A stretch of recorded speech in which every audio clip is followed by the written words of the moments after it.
Here on bees all day.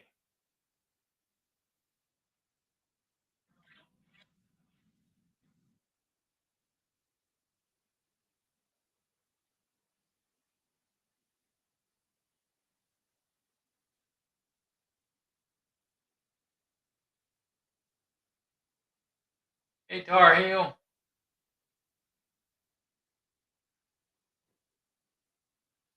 I guess everybody's migrating this way.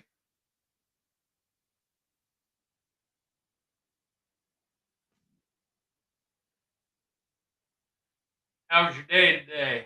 Your weekend? Here comes Charlie.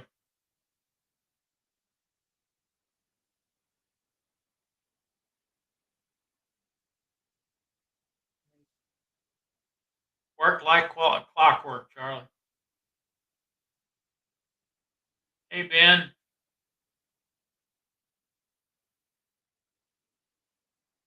don't see him in the evening.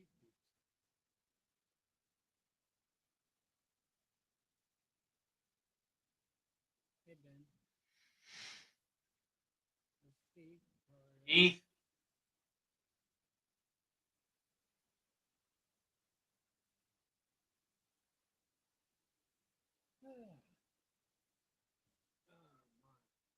I can't hear you, Charlie. Now you can hear me. Now I can hear you. I had to turn my mic on. Yeah.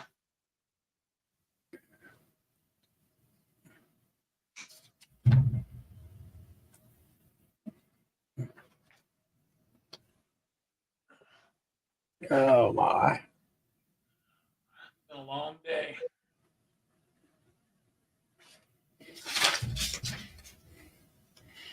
Hey, Randy, Keith, Ben.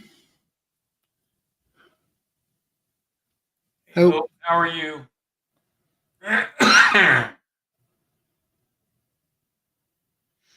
So today it was high in the 50s. Yeah, it was here too. Yeah.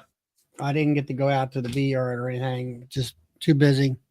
Woke up this morning, a little bit of frost on the ground. I didn't really see too much of that here. Wasn't much, but it was some.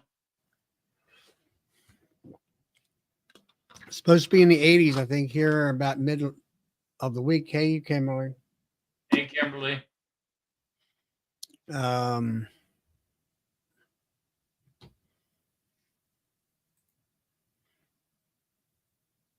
Yeah, I'd like to see it warm up for a little bit.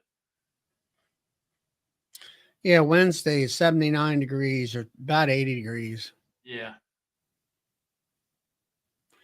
Then it goes back into the 60s over the weekend, and hopefully, maybe, just maybe, we might get a little bit of rain Sunday. I hope so. We need it.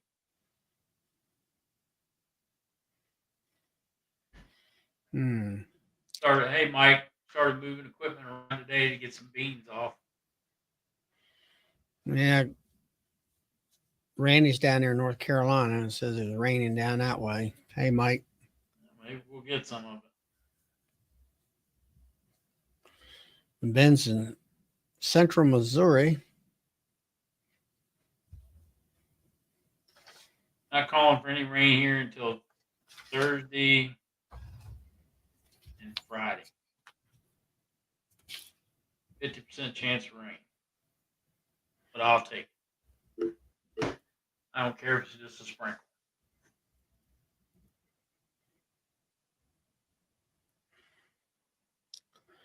Yeah.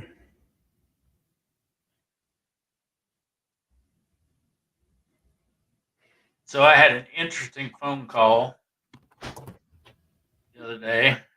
Yeah. Yep. Young lady was talking about queens. She wants to learn how to rear queen. So do have a weekend on the schedule in April, a Saturday and a Sunday for a queen rearing class. You wanna I go? know that what's his name? Shoot. Pennsylvania beekeeper. Darren. Darren, he wants to come down. Yep.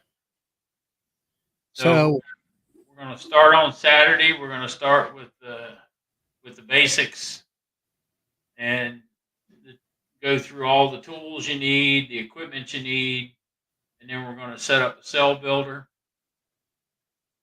and a finisher on Saturday, and then Sunday we're gonna graft.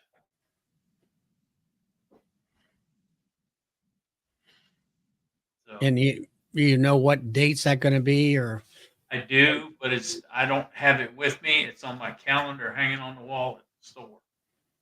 But I will have you some dates uh, by Friday night. What I'll do is I'll post them on here. I'll do a quick short and give you all the dates. And then I'm going to have a splits class probably in March. That's either going to be taped and put on here, or it'll be, if you want to come down in person, you can come down in person. I'm going to do a lot of advanced classes this year during the summer. well, I'm definitely interested in the queen wren. I mean, for me, I'll be doing that this year myself, and the best way to, I'll say, to make up a cell builder hive, as far as, because I usually just use a queenless cell builder, and then I use a incubator for the rest of it. I mean, there's other ways of doing it where you can, what is it called? A queen right cell Queen finisher, right cell builder. builder, finisher, or something like that. Yep. And I've seen Rick Sutton, who comes on my chat occasionally. He explained that down at Hive Life back in whenever that was, 21, I guess. And of course, yeah, I wasn't up close enough to really get the visual of it. And I've seen other videos who sort of explain it in detail. Most people don't explain things in great detail, and or they forget small techniques that they're just so used to doing it that they don't think about it. Yeah. And explain that, hey, you need to do this, make sure you do whatever. Yep. In order to do certain things. And so that's seems to be one of my, I seem to be pretty good at that. I'll have to say, when I try to explain something, especially if it's really detailed or technical. Yeah, we're going to do queen right and queenless on the cell builders. That way everybody sees the difference between the two and exactly how you do them. Yeah, because I've seen one person up in, I'll say Portland, up around Washington State or someplace around that. It might have been up in Canada. And he didn't come around and explain exactly how you accomplish things. And it was where it was a double deep. And he started out with putting, I think from what I could see of it, he had a frame of Palin, frame of brood, and a cat brood. And then he put his graft in. And then he shook bees from the top box down into the bottom box. And then he put in, let's see, what was it? A double screen board. So they would act as, hey, Barry. And anyway, he went through all that stuff. And it was, I couldn't find it again to study it over and over again. But there was another guy that came to the Bee Expo, and he put out a couple videos, and he was talking about Bob Binney's method, which was, the queen is up in the top box and your queenless in the bottom box. And he had good success. And I think the one thing that I got out of it is that he did not put any brood in the bottom box. He just put basically the cell, the cups on the grafting frame in there, and then and put some pollen in and some nectar on the other side, and then he just shook a ton of bees in there. And all they had to do, and that seemed to be positive for him, because the only thing the bees had to work on was those cells, and that was it. And he, where he had pretty much a pretty good 100% success rate as far as making cells. So whether that's the way to do it, I don't know. That's why I would be interested in coming down your way and seeing how you guys do it, because I know you do it on hundreds of queens. Yeah. Every year you're selling hundreds of queens. So you've got enough experience to know what works, what doesn't work, how to do it, and all that. And I think a lot of my problem is that hey Chad. Hey Chad. Is that I would think about raising queens, but you have to think a week or two ahead of time in order to set up the cell builder to get it prepped. Yes. It's the prep. Schedule. Right. You got to say, okay, I want to graft at this certain time of the year. That'll be the best time weather-wise. But you have to prep yourself as far as your cell builder and things like that weeks ahead of time in order to get the desired amount of bees in that one box. Right. Especially, let's say, especially if it's going to be a queenless hive. Right. A nuke is, I would use a nuke. I mean, that's what works for me. I don't really need a 10 frame hive to do that. Yeah, I mean, we use 10 frames, we use nukes, we use, 3 frames. It's whatever we can put our hands on at the time. Right. Well, I mean, I have 2 frame mating boxes and things of that nature, and that I built myself and all that. All right, everyone. Anybody wants to come in? We got the link posted at the top. I think we finally straightened out the StreamYard problems. Yep.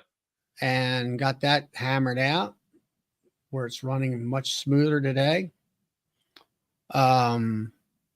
For me, Saturday afternoon, I went out. I did make a video, if you haven't seen it, on my Sawmill Charlie Bee Farm YouTube channel about doing oxalic acid vapor. Went through that, and I went and vaporized all my hives that are behind me along with the nukes, and using my Provap 110 vaporizer that I bought years ago, along with the generator and all. And then yesterday was Sunday. I went back out. All my hives use screen bottom boards, so I also use the plastic cardboard, or coroplast is what it's called. I had all that in the hives underneath the screens before I vaporized the hives. So I came back 24 hours later and I checked each one on an individual basis. I found one nuke that had I'll call it a concentration of dead mites on the board, on the coroplast. The other ones, it's one of them things where, for me, I don't really worry about the actual exact number. I worry about how many are, is it a lot, or is it just sporadic amount of mites on the coroplast? And most of them were like, well, let's look at the coroplast board, the white board. And I'm like, oh, there's one there, and there's one over here, and oh, there's one over here. So you wind up, let's say you have 10, maybe 20, somewhere's in that range. But then I had one nuke that you pulled it out, and just kind of like in a defined area, there's probably 50 or more mites in that, and they've all been treated with Aprivor and Formic Pro. And so I found that when I marked that hive, and then I went down to 10 framers, and I found another 5, I think, hives there that had that same scenario. You might have a mite here, there, and everywhere, just kind of sporadic across the whiteboard. Then you had those last couple hives where there was just a really heavy concentration of dead mites right there on the board, and a lot, and the numbers were, let's say, in the 30 to 50 range.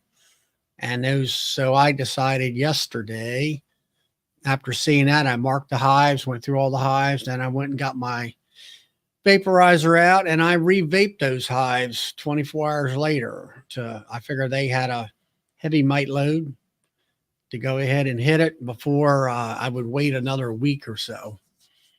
And that's what I did. I haven't been back since then because of the way the darn daylight dies on you in the evenings anymore. And hey there, Brad. And so that's what I've done in my hives as far as my third phase of my mite treatment program. I plan on hitting them probably in 2 weeks. I try to vaporize all the hives about twice a month. And yesterday, let's see, Saturday, I guess it was. Yes, the weather was about 50 some degrees. They were flying. I don't really like to do it then, but I wanted to take a video and use the sunlight for the video. And I had to kind of fight the bees as far as getting them out of the way so I could block the front entrance of the hives. One thing I did notice was that I was taking some of the entrance blockers off, and I did see one hive with some really bright orange pollen on several of the bees trying to get into the hive. Not really sure whether that's himbit or something else. I'm not a pollen guru as far as the colors go and all that. So that's where I'm at in my beekeeping thing. I also put out a short showing population as far as the bees up in the just looking in from the top underneath the inner cover on 3 of the hives. Population's quite good. And the one last hive that I show in that little 60-second clip, I actually did pull one frame right up out of the middle, which I knew it was a honey frame, but I was looking to see bee populations down into the hive, down into that middle medium box, and there was bees everywhere all the way down. There was no, if you find a hive that's dying, you can pretty much see daylight from the bottom. And that hive was definitely highly populated. So that's makes me feel good and all. So that's where I'm at. Bill, did you do any treatments here recently? We did all our treatments, and we're waiting on January. I did have a good question though the other day in the store about Roxanne. Mm-hmm. Did a little research on it so I could give a definitive answer on it. It's a 42 to 56 day treatment. After the treatment period, you have to remove the strips. You cannot leave them in over the winter. Roxanne is the most effective when it's above 60 degrees outside. And it is safe to use with honey supers in place. The rest of it, follow the directions on the treatment package itself. That is the most definitive things I have found about it. And other than one strip for every 2.5 frames of bees, not frames in the hive, 2.5 frames of bees. So if you have 10 full frames of bees in your brood box, so it's 2.5 divided by, or or 10 divided by 2.5. That's how many strips you'll need to use. I think it comes out to like About four, four, maybe four. 4.5, 5, or Yeah. 4.5, or if it's over 4, go to 5. Well, that's what I seen in Bob Binney's video over weekend, where he was going into his single hives and double high. I guess they were doubles, and he had the extended relief sponges in there, and I don't know, just anyway, they were taking them out Mm-hmm. and for the winter, and they had done all they were going to do with them, and that goes inside with this the same principle that once you kind of get below 60 degrees, the stuff just run, it's kind of useless. Yeah, because it's a slow release anyway, and you get below 60 with it, it just basically stops. And then also with the oxalic acid, everybody should know that, it's most effective when your hives are broodless. It all has also to do with yeah, that's right, Brad. I didn't think about that, but yeah, you got to have the bees that are being able to break cluster, and Yep.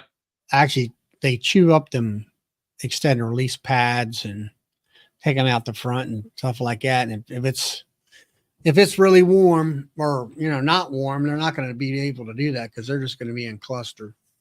Of course, where Brad's at down there in the south, you don't have to worry about that too much. Right. He's got 70-degree days, 60-degree days, probably all through the winter. What was for the sure. temperature down there today, Brad? It's probably 80 degrees down there. At least. But, that's the thing. I was watching Ashby for Ashby Farms. He was giving some basic biology. People looking in their hives at this time, and they're like, oh my goodness, I'm queenless because there's no eggs, there's no brood, anything of that nature. And yeah, the strips between the frames, that's true. Yep. Brad. Well, and then he's in North Carolina, I think Birmingham, I forget, it's North Carolina, I believe, where he's at. And he was stating, that people were in the local area were talking about, they thought they were queenless and everything else. And it's like, hey, it's November. The queens are shutting down, at least, in the Carolinas and North. Yeah. I know up here, the queens are shutting down. Yep. I was in hives 2 to 3 weeks ago, and I did see the queen, and there was no eggs and there was no larvae. There was a small patch of cat brood getting ready to hatch. The only other part of that was they had a tremendous amount of hive beetles, which I'm not used to seeing. And I'm wondering whether that probably had also an effect on the queen not laying.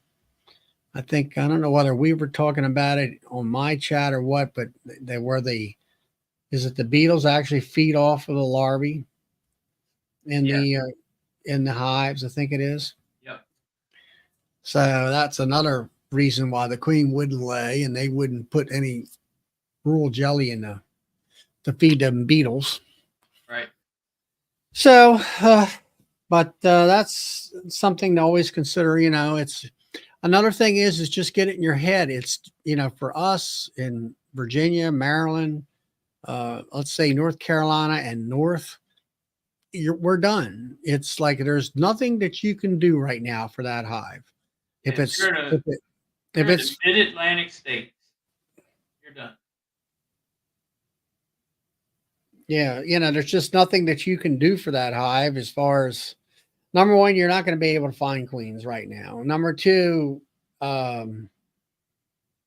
it's like Ashby was saying there, they're not going to start laying and build the hive back up. It's whatever's in the hive, that's it. You're done. Yeah. And that's just the way it is. And that's why they always say about taking your losses in the fall instead of the spring. If you see a weak hive, it's not going to make it through. And it's like some of mine this year, they were weak.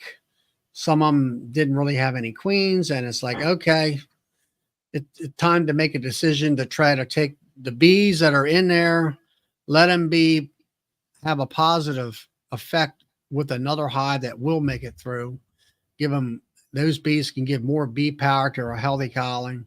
Yep. And then I had one there that had like a couple boxes of sugar water honey on it, or actually it wasn't that, it was natural nectar that had came in that they had packed away, and I added those boxes to the other nukes on the row so they would have plenty of food.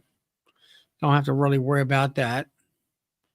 And they were some bees in them boxes. I just added them to the other hives without not worrying about fighting or anything of that nature.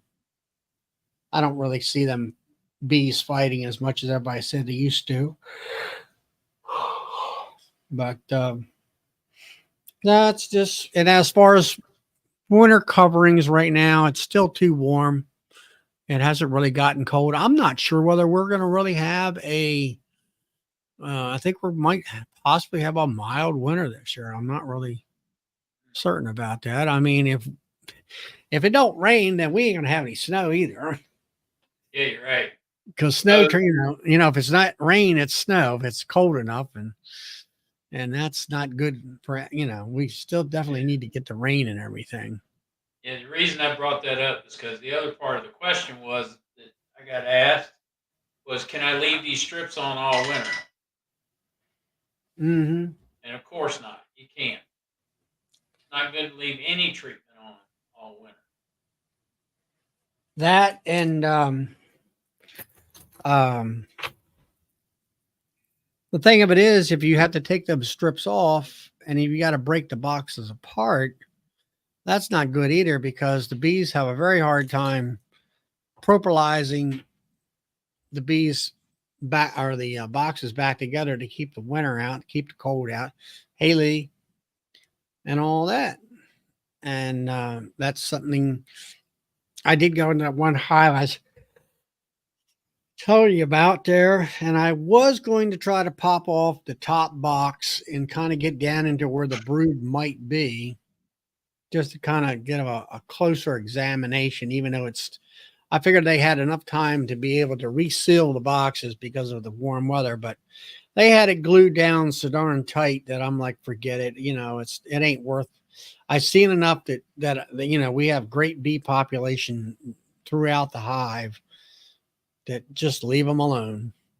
So that's what I did. Hey, Rodney, and all, but so that's what I've seen in my hive. They are flying a little bit. If it's a really nice warm day, let's say 60 to 70 degrees, yeah, they're still flying, but they're not flying as strong. It would be like a hive that's in the springtime where there's thousands of bees out into the air. There's just a small grouping of bees, I'll say, in front of the hive, or flying a little bit. I mean, hey, Tom and Melissa. Yeah, I got them lowered up. I can't stand hair around my ears. So anyway,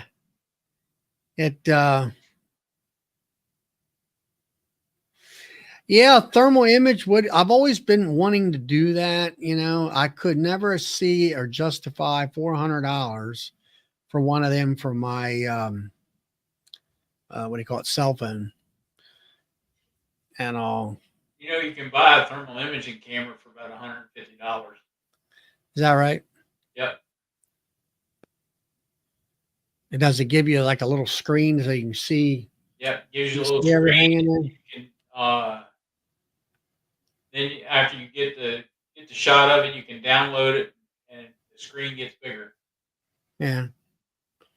Yeah, Brad, I get the same problem too. I got this little thing that cuts all that out and all that. Did you get to see Cayman talk last night? No, I didn't. I missed it. I know yesterday was his birthday. Yeah, he was talking about that. It was sort of a different chat. It didn't have a lot of beginner questions to deal with, and he got into a little bit of the legality situation where he had, I think everybody knows he had posted the outcome of the legal matters that he had with Hive Life and himself and his wife, and how that all came out in a Facebook, or I guess it was his Facebook page posting. Yeah. And so He didn't put a lot of detail out about it. No, he got into a little bit more detail. He is going to be putting out a video and just talking about that, and I think putting out more detail and stuff. And but he talked about I guess you call it logistics of why things happen the way they happen, as far as, like some people said, well, he took the same date that Hive Life was running at the same time. And, he explained it. I mean, which, as a business person, I figured that's the most of it is the fact that, number one, you had all these different speakers booked for those dates. Number two, there was always, I've always heard several people on some of these chats talk about and complain about the date. Like this year, it's on the New Year's Eve weekend or New Year's weekend. And, he said, that's what was available.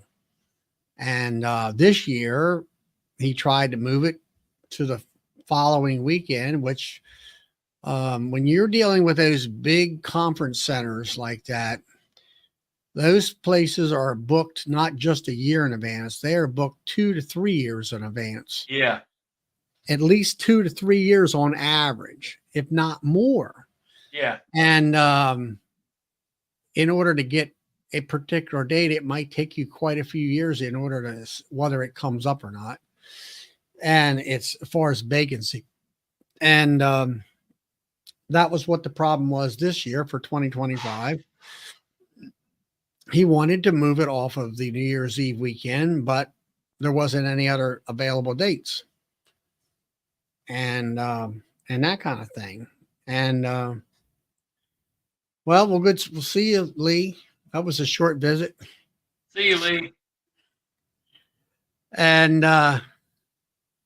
so, he explained that, which I kind of figured that, when it comes to huge venues like that.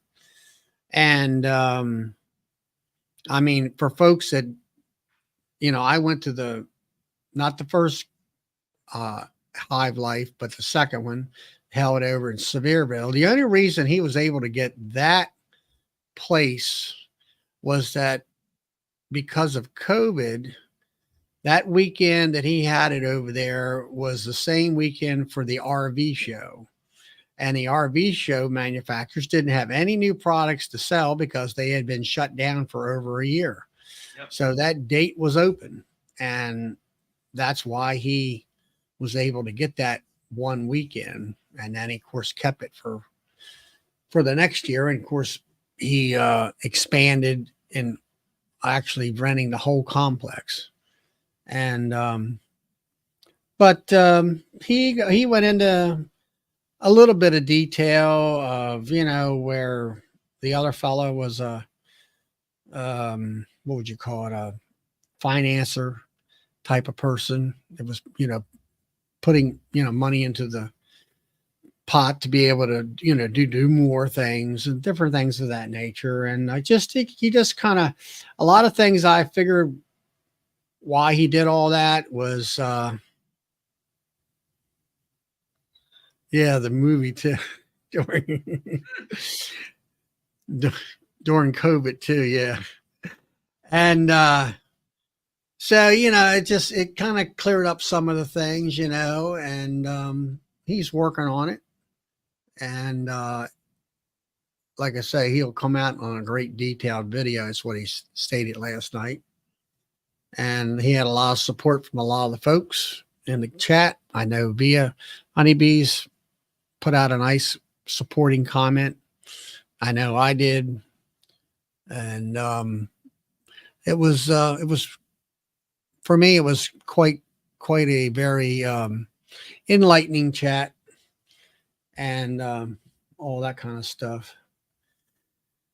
But anyway, um, but he talked about that, talked about what he's trying to get done, um, talked about where the food area is. You probably know more about this of being a vendor.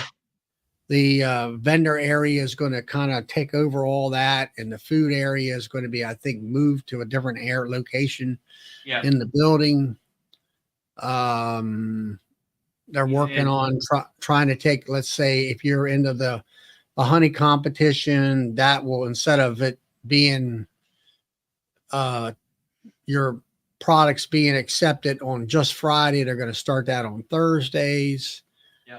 I think it's what I've seen on some of the comments. And just he's kind of, as I would say, dialing it in Yeah. as far as fine tuning it. I mean, it's like he said in previous chats that, this past year, the venue had to kind of get used to him, and he had to get used to the venue, and they kind of get an idea what both sides of the fence were expecting and what they're needing, their needs of the conference and things, and then fine tuning it to where it works, where it flows better, and there's no bunch of hiccups and stuff like that, and that kind of stuff. So it was a very good. I'm sure you can go to his channel and listen to it over, as far as the recording goes. Yeah. And now I know that being a vendor down there, the vendors are still waiting on the facility to send the email out for electricity, internet, tables, all that good stuff. So we Right. haven't heard anything from them about that yet. Um, I know Cayman was talking to them about that because he sent me an email and said that, because I texted him and said, "Hey, when is this email coming out so we can, you know, plan what we need to plan?" He said it's coming out soon. He said I have another meeting with them about that. So Yeah, he's like, well, that was like, let's say for the dates. I know that he stated that he's been trying to get not the first weekend in January, but I'll say the second weekend to get away from New Year's weekend. And also, in which that was hardship on the vendors and stuff like that this coming year. And then also, what was it? He said with the legality things that he was going through last year and trying to put the show on top of it, this year they kind of got all that headache out of the way, and now he can focus on it better. And all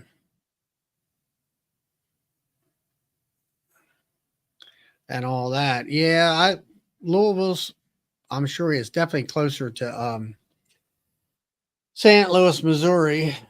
yeah, Sevierville was nice because you could bring somebody with you that really wasn't interested in spending their day talking about bees or walking around a place looking at bees or hearing lectures. They could go do something else if they wanted to. That's what I kind of I still like Sevierville for, like you said, the location. I know that Brad, the Cajun Homestead, his wife's coming with him, and they're kind of looking for something for her to do. I don't know whether there's any malls or anything like that around. Hey, Hey, Brad, if Nancy. she's looking for something to do, she can come work my booth. I don't think she's looking for that. Hey, Nancy. And so he was talking about that and some other things. He was talking about he's going to seem to try to have more, um, I'm going to call them hands-on classes. Yes. They Do might well. cost you an extra bit of money, Yeah. but I know there's the microscope biology type class there. They're trying to, because of the extra interest, I think he's trying to expand that, trying to get more professional teachers to be able to do bigger multiple classes. Yeah. And then he was also talking about Gus Mitchell was coming in to do a comb honey class. I know that Brian from Flower Street, he would like to get in on that.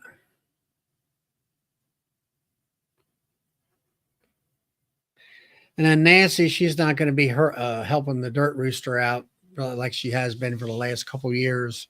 She's going to be my bodyguard, I guess. The famous Sawmill Charlie's coming through. Yeah. Yeah, Tom's, or I guess Melissa's thinking about the comb honey thing. But anyway, that's some of the different points that he has come out with. I think he's going to try to do some question answer type sessions and things that, trying to get the people more involved at their level instead of just listening to somebody do something. And Nancy wants to get a microscope to look at her bees. Nancy, do you understand what the microscopy class is? I'm sure it's just about cutting them open and checking whether they got health issues. Yeah, you're looking for tracheal mite. You're looking for some other stuff, and you're identifying parts of the anatomy. So you're dissecting a live bee. Yeah. I mean, I know Nancy, she was, see, what was it? You were taking that. I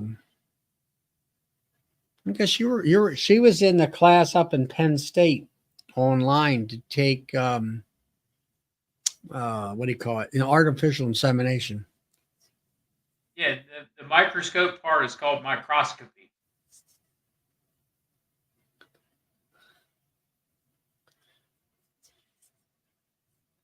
Virginia requires that to become a master. You have to take that course, and you have to actually do it to pass one of their practicals for their master beekeeper. She wants to know what kind of microscope. I would definitely buy a binocular where you have both eyes on. Yeah, it's a binocular type microscope, and it's a very high power microscope. I can find out where the state of Virginia gets them and let you know, Nancy. Yeah, Vince, I don't know whether they're going to film those types of classes or not. Not really sure on that. But so is Virginia. Have you guys figured out what you're going to do for your conference? We've got we've had an offer from an organization that will see you, Brad. And the board has to get together to meet on it and vote on it. Still going to cost us a little bit of money, but not as much. So you possibly found a date and a location to have it? Yep. We have. Okay. I can't say anything about it yet because it's not official. Yeah. Yeah, I get that. So.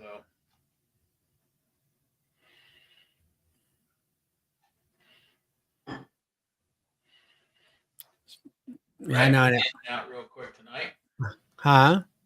Brad was in and out real quick tonight. Yeah. So, Tom and Alyssa, have we figured out where we're all going to eat New Year's Day? I guess is how that would work out. Yeah. Depends on Let's what's see. open, I guess.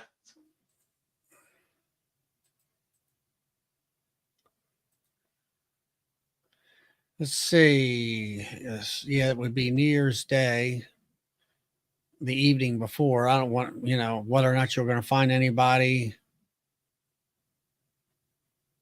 Um,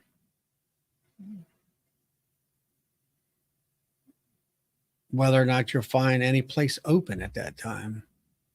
Yeah. Hey, Tom.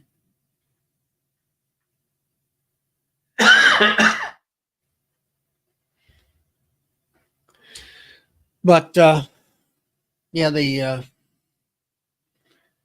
seems like we're like I say, they're going to have, like he was saying about the different vendors. They were also talking about the clustering of vendors and things of that nature. It's going to be sort of kind of like the same in a way, but all that,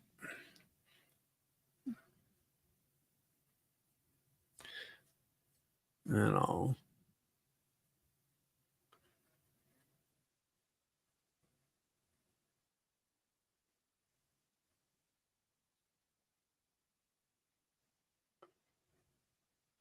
Roosters, Tom. I don't know nothing about that. Is that a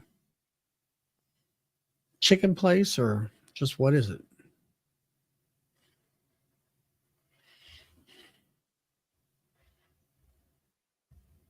We could always go to Guy Fieri's restaurant down there. What's it called? Um, The one we were at Guy last year? Fieri's Smokehouse. American food. That sounds good to me. I'm all about American food. Then you got Doc Crow's.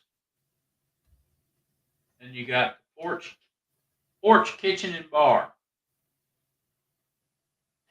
I know Tom and Melissa had another restaurant in mind. I'm not sure what the name of it was.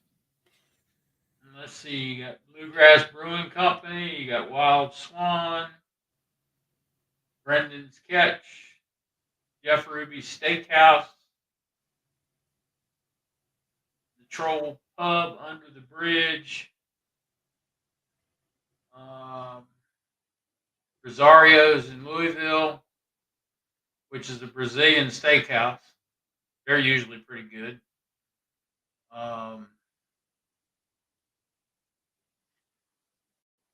What they got? Brazilian cattle or what? I don't get it. Yeah, it's Brazilian food, but it's it's steaks and stuff like that. I have no idea what type of food that would be per se. I mean, And then you got Morton's Steakhouse.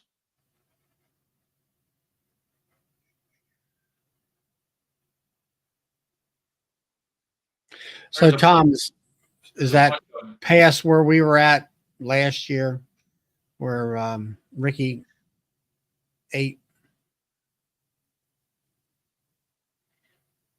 Some of them are down on the river.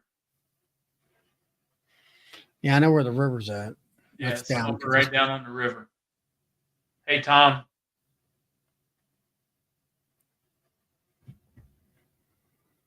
Hey, Kimberly.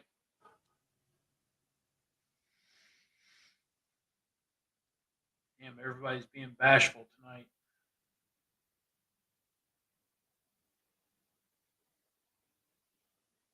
Now, see, you started talking about food. Now I'm hungry. Yeah, I ate before I came on tonight. So did I, but I'm still hungry.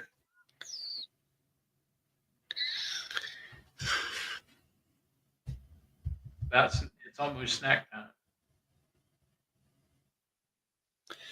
Yeah, Tom and Melissa looked up at the Craft House Pizza.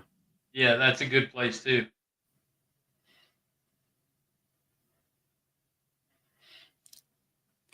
Hey, Tom and Melissa, why don't you come on in tonight? We'll talk about all that stuff. Yeah, come on in here. You can talk about what you're happening with your bees and talk about your conference that's coming up here pretty darn soon. Actually, I guess it's a conference is right after Nobby, having Bob Benny and a whole host of folks. It Where's is a that? one, and it's around St. Louis area.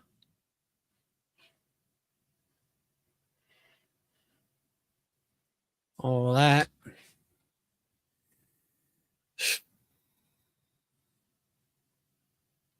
So anyway, so as far as the as my information, you as far as come in and working StreamYard, it worked out well for you. It did. A lot It easier. really did. So I posted a short video this week as well. We went down, I guess it was into August, and helped one of our mentees do some treatments and look at his bees and And what kind of treatment did you put on his form it too pro. high? Formic Pro? Yep. And that was, you say August or End of September? August. End of August? Yep. We caught a cool spell there at the end of August.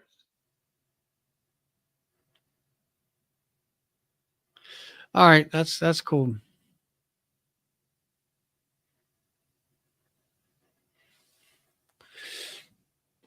But I know we were talking about that, trying to line something up. We'll have to get together Yeah. either on a private Zoom or something. I can set that up. Tom will listen.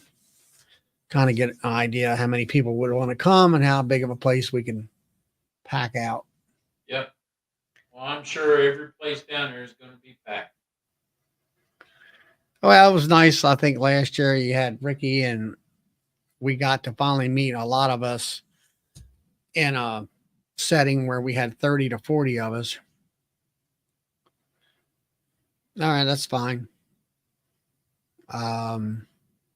Wednesdays are no good for me. I got a board meeting I got to go to.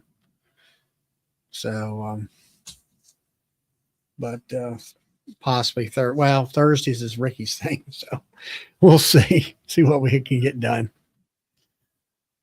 But anyway, yeah, I'll be out there on the first two, Tom. I'm considering leaving New Year's Eve.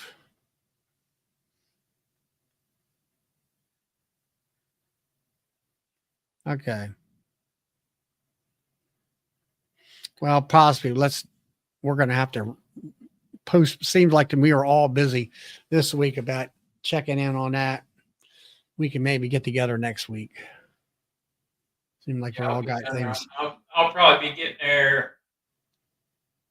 Oh, let's see. Last year we left Nashville at 8 o'clock in the morning, and we hit Louisville about 10:30, 11 o'clock.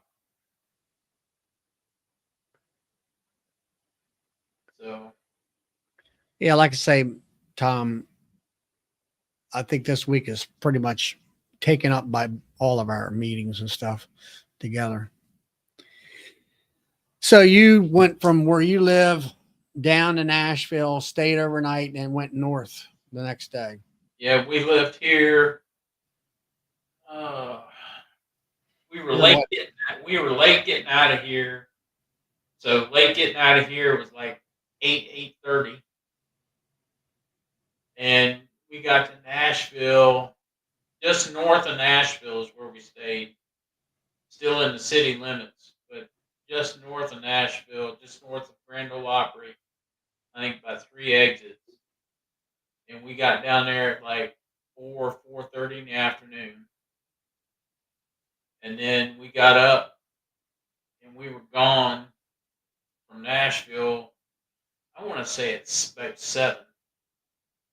Went up the road a little ways and I stopped and got fuel. And we were down there, I don't know, every bit of 10:30. Like 3.5 hours is all it takes from Nashville to Louisville. Right. And I mean, it's a nice drive. And going down on the 31st, I really don't think there's going to be a lot of traffic to speak of. And then we're hunkering down in the same hotel we stayed in last year. And then we'll get up early on New Year's Day and head out. I'm pretty daggone sure there won't be any traffic that morning.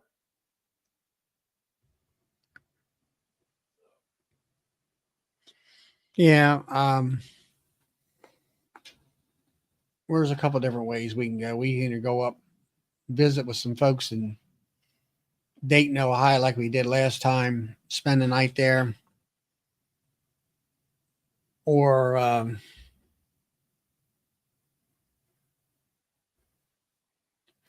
yeah, I have to say that too, Nancy. I hate this switch. It takes me about a week to get over this stuff Yeah. and all that. It catches But up with you. yeah, but I don't know. I kind of have a notion of, for me, if for me to go from my house to Nashville, that's 12 hours, and I can be in Louisville in about 12 hours, Provided you don't run into any snow. snow or whatever. Yeah, in West Virginia.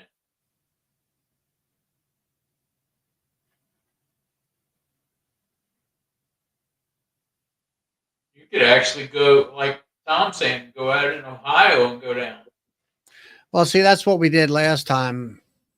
A friend of mine's son lives in Dayton, and we stayed there overnight. And then we went from Dayton right down, I think it's Cincinnati, around, and then in right into Louisville and Yeah. all that. Came down 65 south. I guess so. It was a lot of construction and everything there Yeah, too. there's a lot of construction on 65. Hopefully, it's all gone this year. And we went home through West Virginia around that way. And it was, well, it wasn't, it was nice and flat and straight until you got West Virginia. And then you got the ups and downs and crooks and turns and all that stuff. Yep. And I stopped and seen Sandy from Icy Mountain Honey over there in the edge of around Wisp in the Maryland area for, I don't know, a half an hour, 45 minutes. It kind of gave the snow time to catch up to us. And then we were in a kind of a little bit of a snowstorm there. Once we got past Frostburg, we had a room lined up towards Cumberland. Wasn't in Cumberland, was before you got there. And then the next day it was fine coming home. And that kind of stuff. But hopefully the weather will be nice. Yeah, last year when we came home the same way we went down.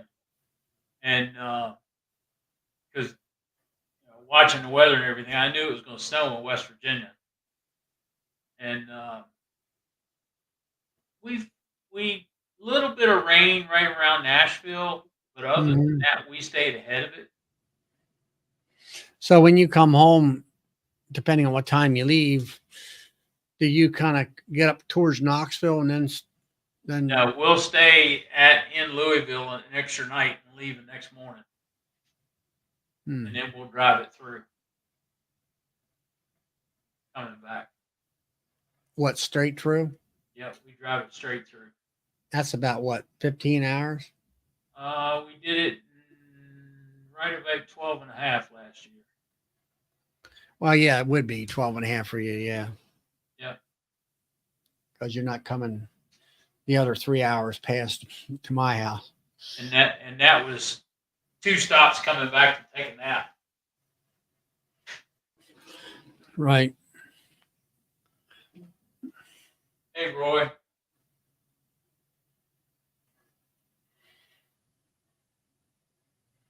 Wow, it's catching up with me tonight too. Wow. Yeah.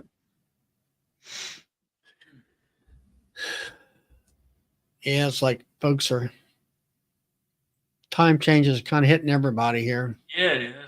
It's hitting A lot of everybody. people kind of got in, got back out. Might just shut it down a little earlier this shoot today or something because of that. Yeah, Depends there's up with you. people dropping off all the time. So,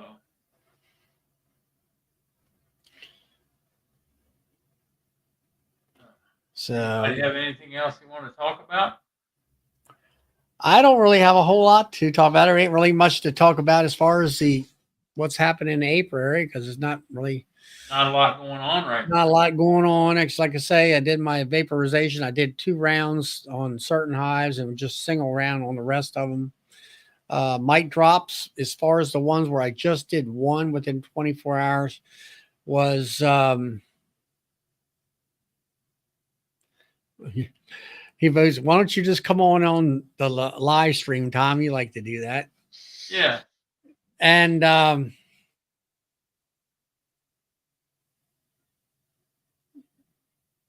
oh, he came in and voted at 6:30 a.m. in the morning. Uh, oh, I see. That's what you're going to do tomorrow, I guess. Yeah. Yeah, tomorrow's the election. I forgot about Yeah. that. Everybody get out and vote. Tom's on his phone today. I said, okay. Well, I already voted about a week and a half ago. First day of early voting here in Maryland. Got all that done and over with, and all that. So, but yeah, I forgot about the voting thing. But like I say, as far as the overall mite drops, it looks really good for me. There wasn't a massive amount of like I hit them and it was just thousands of mites dropping down. It didn't show that at all. Well, that's good. And so I'm good. I'm the mite treatments that I've done so far, the Aprivar and the Formic Pro, and I'm going to say I'm leaning on more of the Formic Pro. I did see um, a little more mite droppage on these Core boards when I did that over a 2 week period, and I don't really put any. When I do Aprivar, I don't put any coroplast underneath of them to see anything. And I don't think that does very well, by just judging the amount of mites that were on some of the drone larvae that we picked through. And that's where I'm going to try. I feel more confident talking to Bill here and different ones about Aprigard gel. There he is. Yeah, they got a little bit of snow out there, Yay. Brian. And Well, let me ask you this. Your definition of a dusting and my definition of a dusting, there could be a huge difference. well, I guess it's what is it, Brian? An inch, maybe.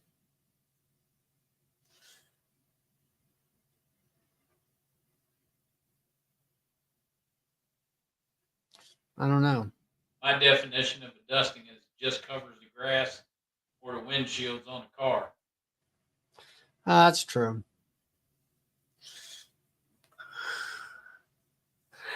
Less than an inch. Okay. Yeah. I'm gonna grab something to drink here. I'll be back. What part of Colorado you live in, Brian? He's outside of Denver. Outside of Denver.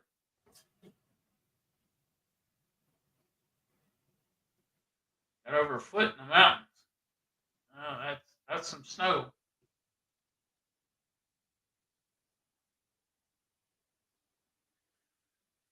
Yeah, I don't know if we're going to get any snow here this year or not. It's hard to tell. Hey, DC.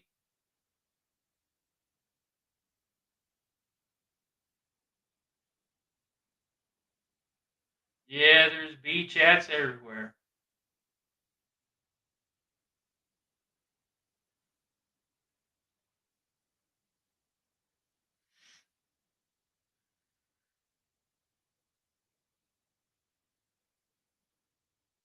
Okay, I know where Red Rocks Amphitheater is. Hey, Joe, come on in here if you want to. Any of y'all that want to come in, come on in.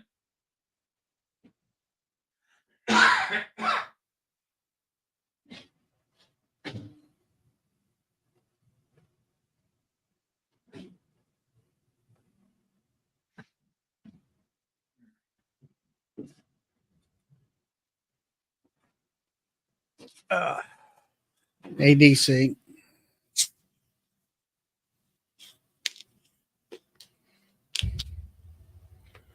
That's All a right, lot. so you got some candy boards ready That's to go. a lot of sugar.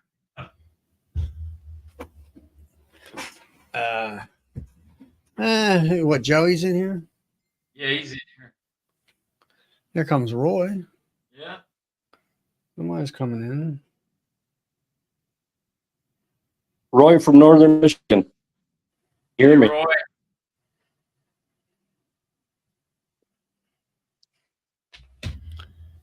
I just wanted to tell Charlie that I had to give up the my Larabi's 110 and go to the Instant app because it took a poop the other day. Oh, Oh, really? Got yeah. one round in, so it cost $40 for the heating element, 25 for labor, and shipping back and forth. I bit the bullet.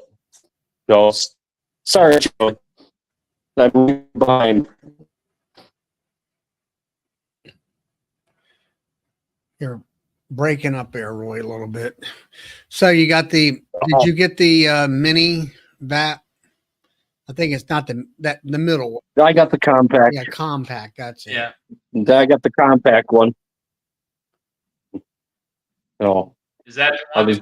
I got about 50 hives to do.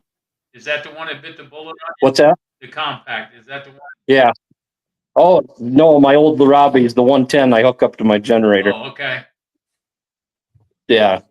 It just costs too much to send it down and fix it and bring it back and Yeah. in there.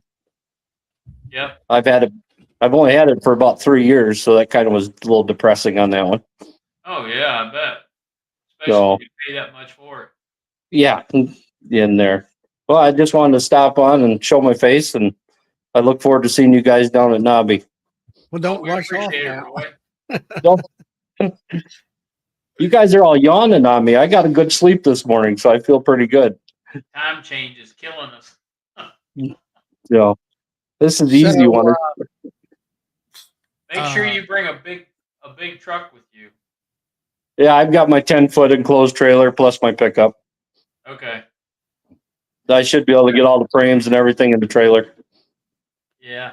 So when you got this here, have you got a lot of batteries already, in your workshop for that thing? Yeah, I got two Milwaukee batteries here, and I found a deal on 2 more.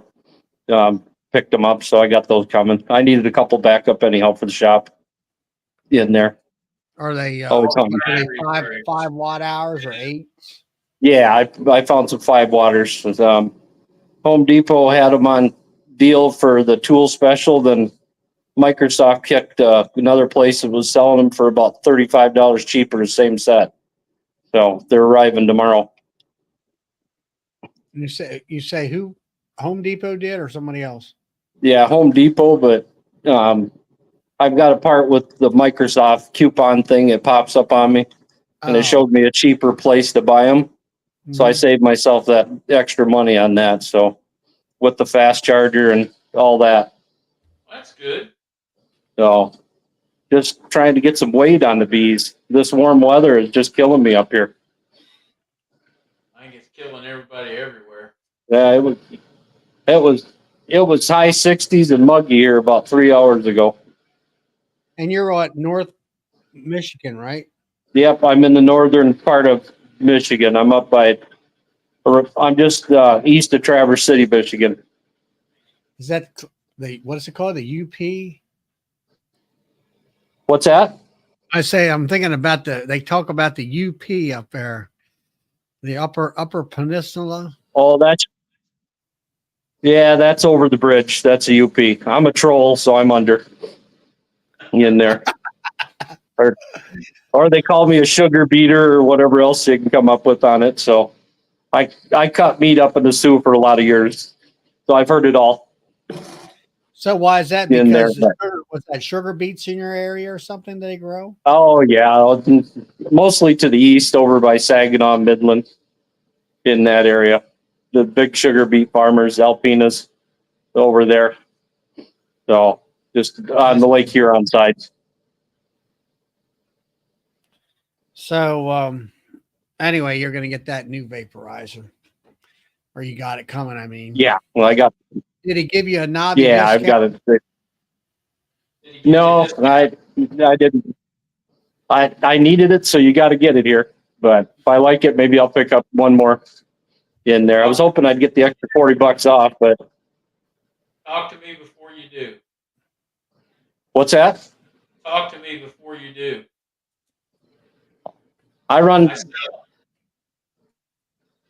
I got about 4 treatments is what I put in. I tried to hit them 4 or 5 days apart.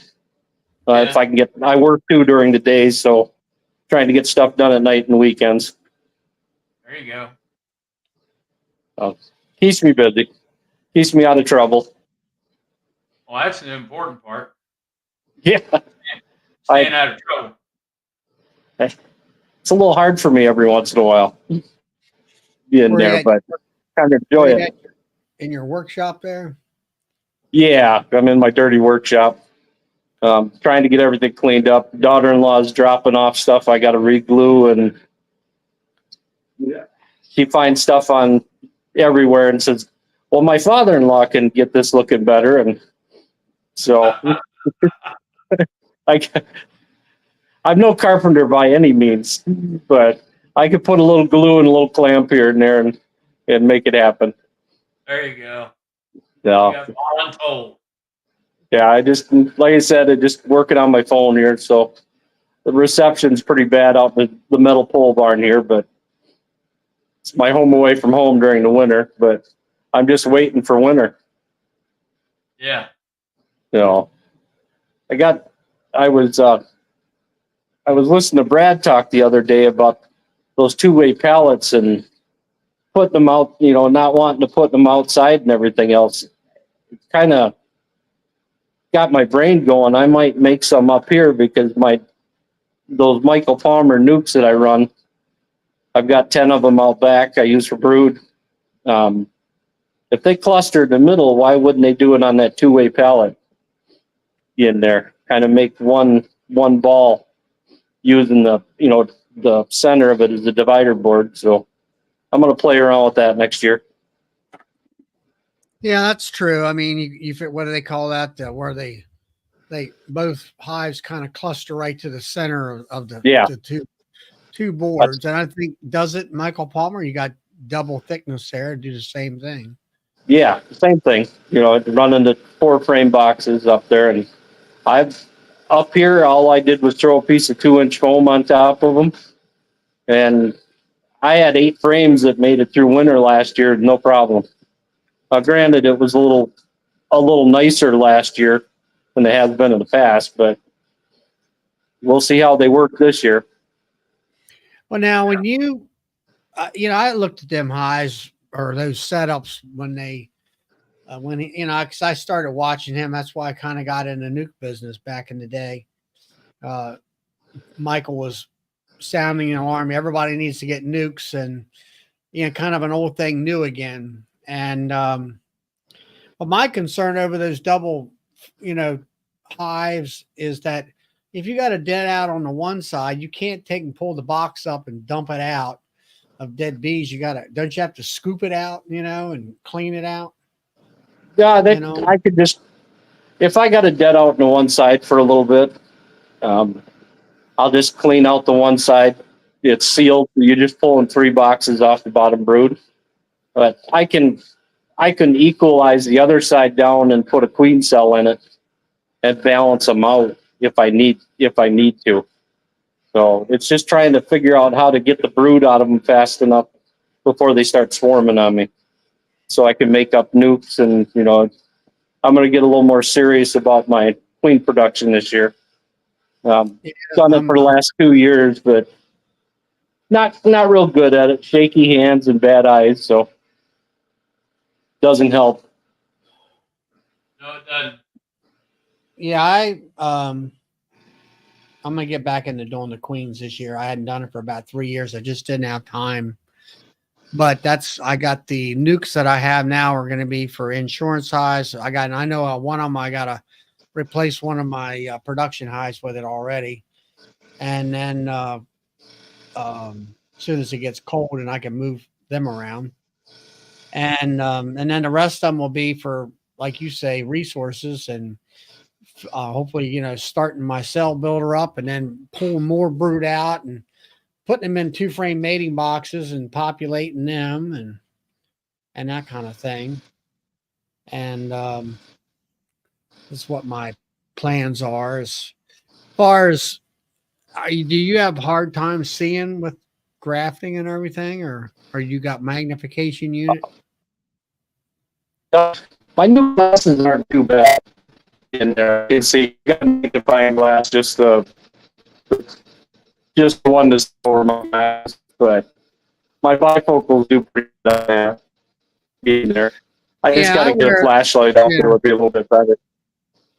Yeah, buy yourself one of them little drugstore LED lights. You can get like 2 of them for $10 or something like that, or $8 on sale a lot of times. I've seen a couple of them over here at Home Depot this past weekend or so ago. I bought one, a bigger one, about 6 or 8 inches long. I guess it's about 6 inches long. Really bright. I've used it this week on a few things and it's really nice. But the ones that are, maybe 3 inches long, they're perfect for putting that light right into those cells and illuminating them really good. And I also have a magnification jeweler's helmet, I guess you would call it, and it has multiple magnification lenses. I use a 1.5, and then these glasses here are I call them my computer glasses. They're kind of like, it's good for close distances, and I find they match up good with those magnification unit where I can really see compared to my normal glasses that I wear, where they have, like you say, bifocal. I've got about 70 acres up here, and I've got kind of 3 different yards broke up. So one's going to be more production. Then I'll have my queen yard right behind the house up here, and then the one back by my state land in there I've got just for double nukes. I know it's 3 yards, but I can't focus if I got other hives out there, and if I got my double nukes going, and I'm always poking around the other hives, so I've got to just streamline myself. Plus, I've got a guy that wants me to put in another yard about 4 miles away, and I got my daughter-in-law that wants me to put bees on the back of her property, so I got to get some more honey. True. I don't know. I did a little bit of that, having out yards, and I find it so much time, ate up by traveling and then it's like, okay, we gotta take time to load the truck and think of everything we might possibly need. Then you get there and you don't need any of it. And then you got to unload it when you get back, or you didn't load it enough with the right stuff. And you get there like, well, shoot, I really need this. And then I got to come back tomorrow in order to fix the problem before it, blows up in your face. All right, Randy, I'll see you later. I've got 3 grocery stores that want my honey, and I got a health food store that wants it, and I just got to get up. I only bring in, this year was only, 2 55-gallon drums. Last year was 3, so I got to get a little more serious about getting some honey packed up. So you got how many thousands of pounds? You got a couple thousand? I've only got 2. Well, I got 2 drums, so what's that? 600 pounds a drum, roughly. 60. Yeah. So, 1,200 pounds on hand. Well, that's about what I do. I added onto my honey, by 4 hives this year, and I'm hoping to get between 12 and 1,500 pounds. I definitely need 1,200 pounds of honey to get through from season to season. Yeah, I'm about if I've got about 1,000 pounds, it looks like I'm all right. I can get, because I sell everything at the door, and I get $25 for a quart of honey and $10 a pound, and I've got people coming from all over Michigan, mostly tourists, stopping in every year. So I got kind of a good trade with that one. Yeah, you do. So Well, that's what in I there. do. I don't go to any stores. I retail it right here at the mill, and everybody likes it, and that kind of thing. I got actually I've got one lady, I don't know. I think if I count all she buys in a year's time, because she brings these, I'll say 2-gallon mason jars at a time, and it's almost 12 pounds of honey. And I'd say she probably buys a 5-gallon bucket of honey every year, at least. Seems like that way. And yep, he's pretty close to that, Brian. And anyway, I've got some more of them jars to fill up here. I just got done washing them. She had them washed and all, and they were doing pretty good. I had just filled up my bottling tank and figured, well, I'll put them in there and give them another wash before I fill them. Well, the capping on tank is going to be a great addition. I made one out of some plastic tubs. I made my own a couple years ago, but that'll be a lot nicer, so I can hang some frames and get them ready to go in the extractor. So that'll work out. Looking forward to upgrading. Yeah. Do you have a bottling tank? Yep, I found was it 20? That was it 26. 26. Yeah, it's an old Maxent. It's a Lady was doing soy candles, and her husband bought it for heat and wax. So I bought it for 400 on it, and I cleaned it up good, and it's brand new. I mean, I had a no drip valve around I put on it, and so I can't kick on that one. So it's 25 gallon, holds 300 pounds, right? Yeah. Yeah, that's the one I got. Oh, you stole that thing. yeah. I feel like I did. I was pretty happy. That's a 2,000 with a no drip valve from Maxent. That's a $2,000 unit right now. Yep. Yeah, I did pretty good there. I just can't figure out how to buy that big Cowan that's about an hour away from me for 36,000. So I'd have to, in my shop, I'd have to wrap it around in circles 3 times to use it. Be a lot of bends in the system. Got a guy that's in Mite, Michigan. He bought a 120 frame Cowan, and he's selling his older one. He got it refurbished in 2015, somewhere in there. So my wife said absolutely not. I said, well, I could do my 4 boxes of honey faster. So yeah, CFO's not going for that one. He should have said after you said I could do it faster, so I have more time to spend with you. Well, I wasn't thinking that fast that night, so you're one step ahead of me on that. In there, no, I think he's a pretty big operation that works just south of me. In there. So what do he have, a 60 frame, and he got rid of that? Now he's got a 120 frame. Yeah. Hey, Bill. Hey, David. Yeah, he's got the whole lineup for it. I don't know. I think it's the RAM part. I'm not sure what that is on it up there. It's not like I'm going to buy it, but it's always interesting to see it. I have to ask you, Roy, are you sitting in a rocking chair? Yeah, I'm wiggling. I'll quit wiggling. Because David said you're making him seasick. Oh, sorry. I'll try to stay still here for a few more minutes. In there. Well, so what do you use? What size extractor do you use now? I got a 18 frame. Man Lake. Yeah, Man Lake. That's one I got. No. Yeah, it does all right. Yeah, I mean, it suits my needs. There's only so fast I do one person can go. the 18 frame, and I bought I was buying a Man Lake uncapping tank, and then it got damaged. And of course, it's right around COVID and all that crap.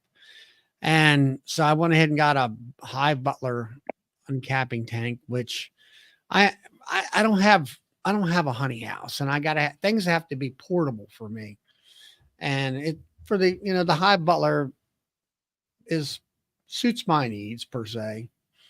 And I'm not sure. I mean, a lot of folks are trying to they're extracting and by the time while they're uncapping and all, and I get that. You can speed things up, but it's with my spinner, I have it on a pallet and I got it screwed down to the pallet. I need to fix that a little bit more. It's not quite as stable as it used to be. And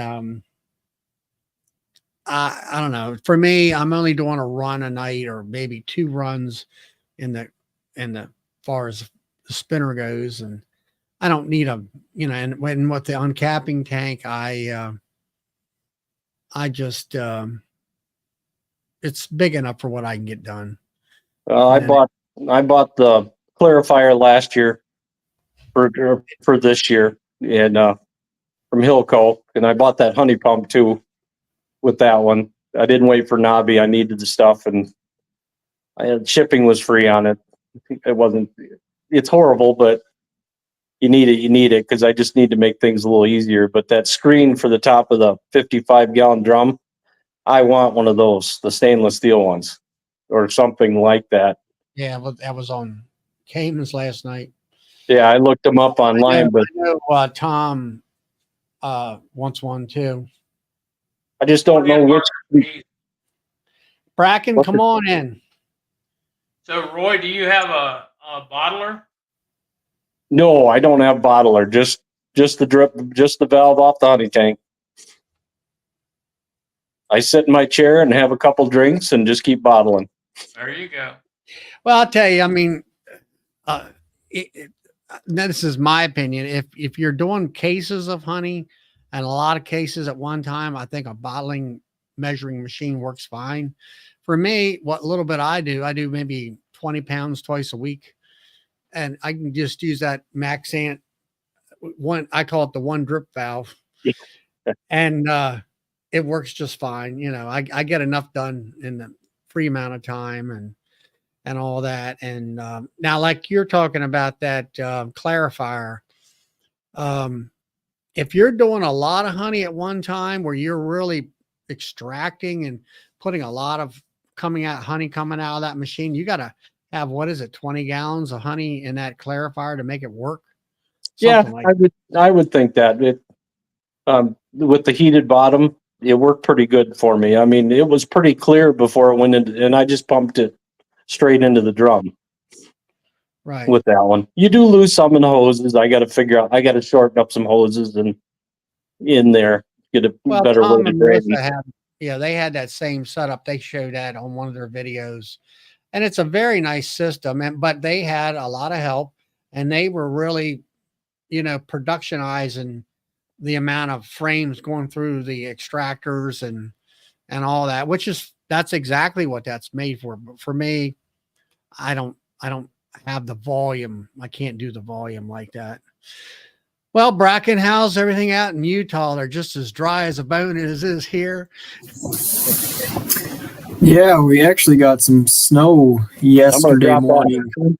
All right, Roy. Hi, Good to see you. Night. So you got some snow, huh? Yeah, we got a little bit up on the foothills of the mountains and then a little bit down in the valley. Had a pretty good frost. It got to like 27 degrees. And yeah, it got cold the other night. I'm actually down in southern Utah right now. I'm at the very end of the state now for work. So what do you do for day work? I'm a lineman. So you're electrical. Yeah, I work power lines. Yep. Like when your power goes out, they call us.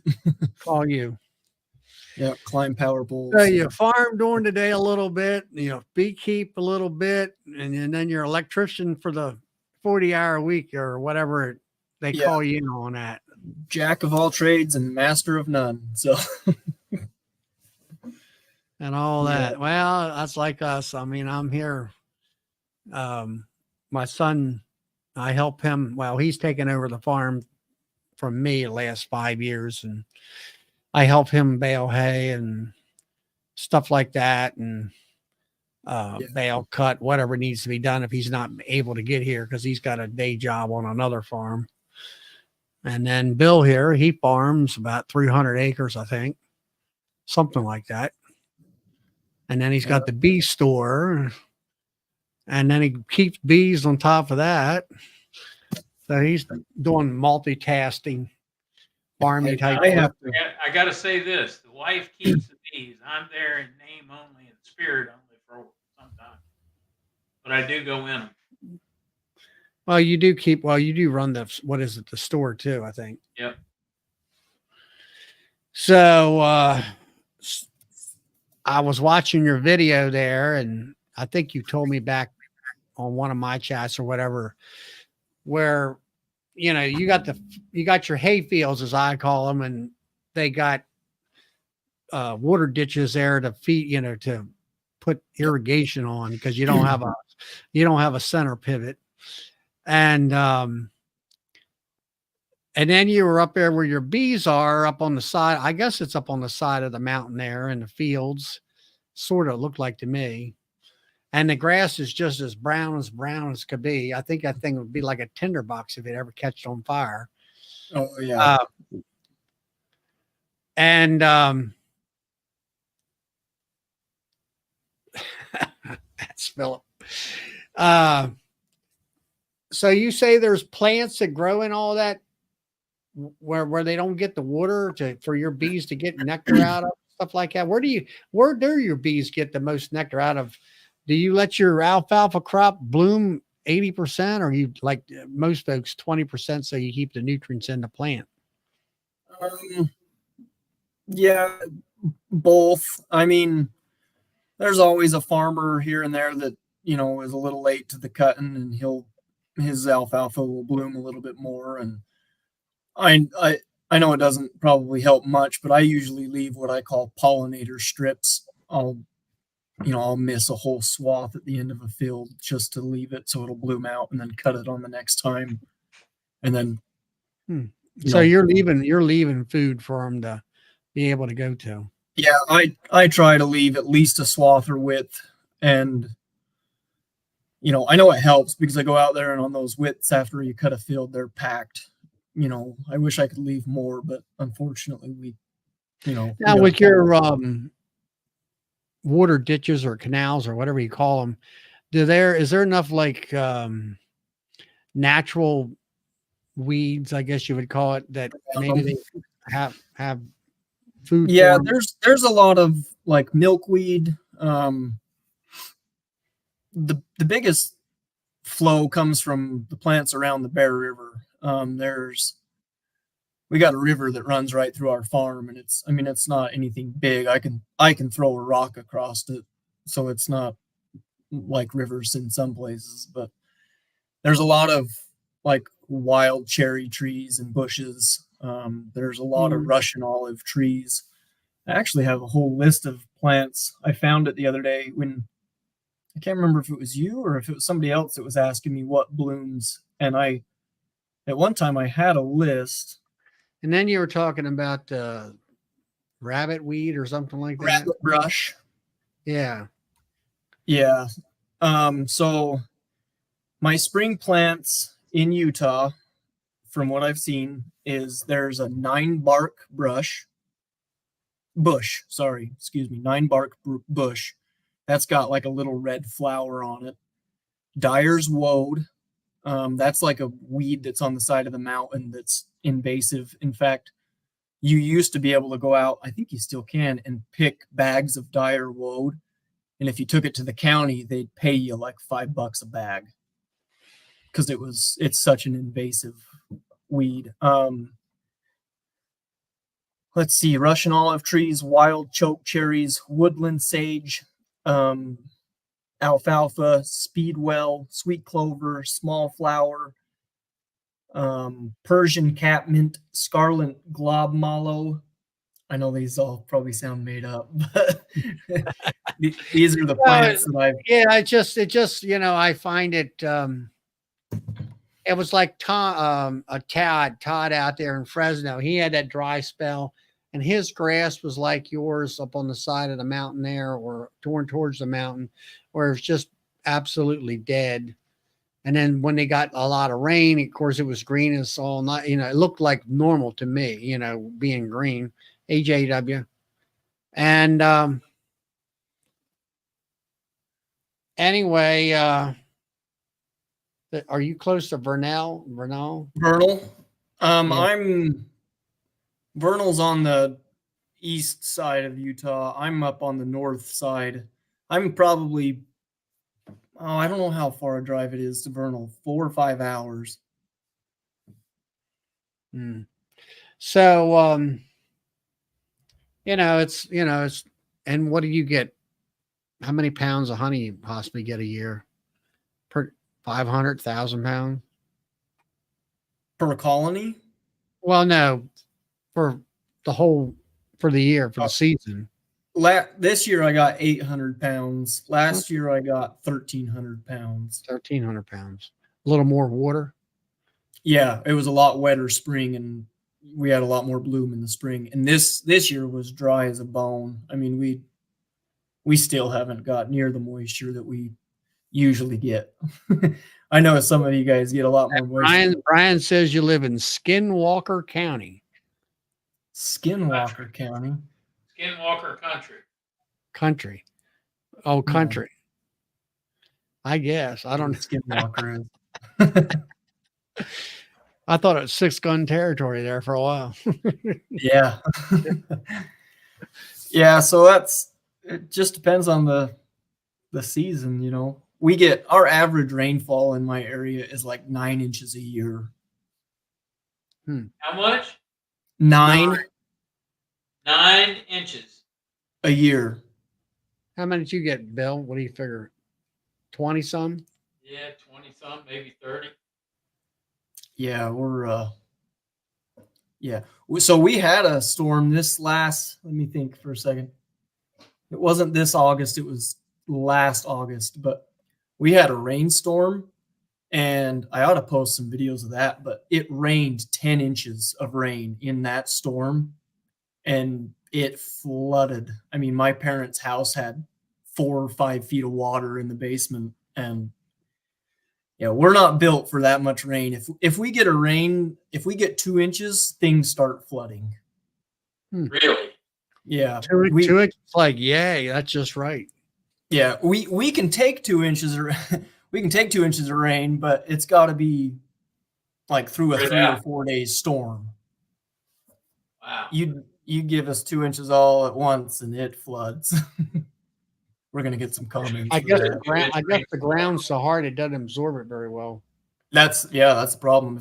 If it just falls, it just washes right in. It just goes away.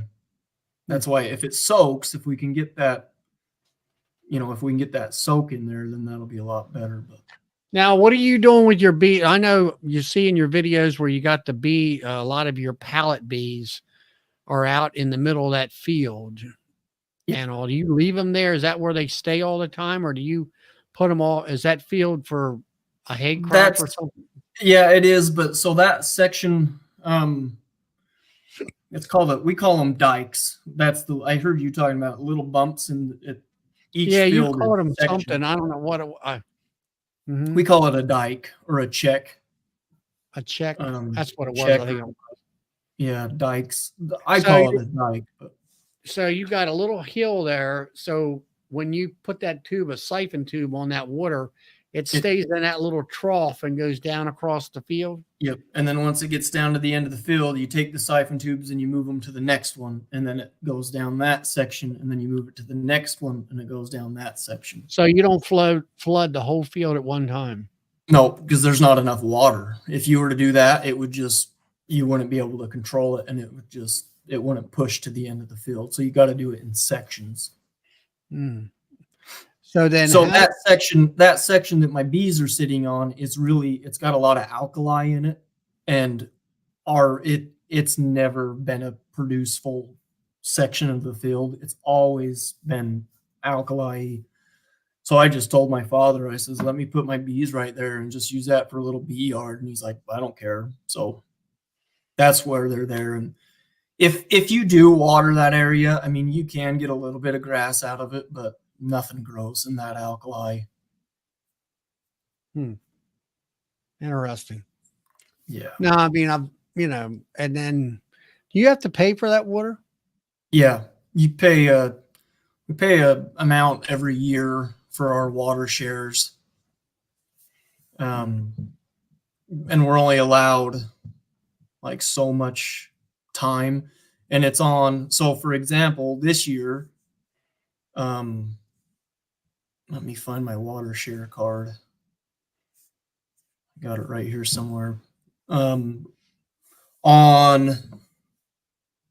our turn would start on Monday at 1:02 a.m. Oh, sorry, p.m. Monday at 1:02 p.m. and it would go till Tuesday at 10:15 a.m. And we were allotted 21 hours and 12 minutes. So All right, that's so you do the 21 hours and 12 minutes. You're out there putting water down those channels. for that time. And as soon as that time's up, it goes to the next guy And then when do you get to do it again? the next week, The next week. So you only get the Yeah. water once a week. once a week. And that's just on, we have two farms that are separate. We have what we call the lower farm and the upper farm. And the upper farm has its own water share as well. And it was Thursday at 7:36 a.m. till Thursday at 10:33 p.m. So that one's only 14 hours and 57 minutes of water.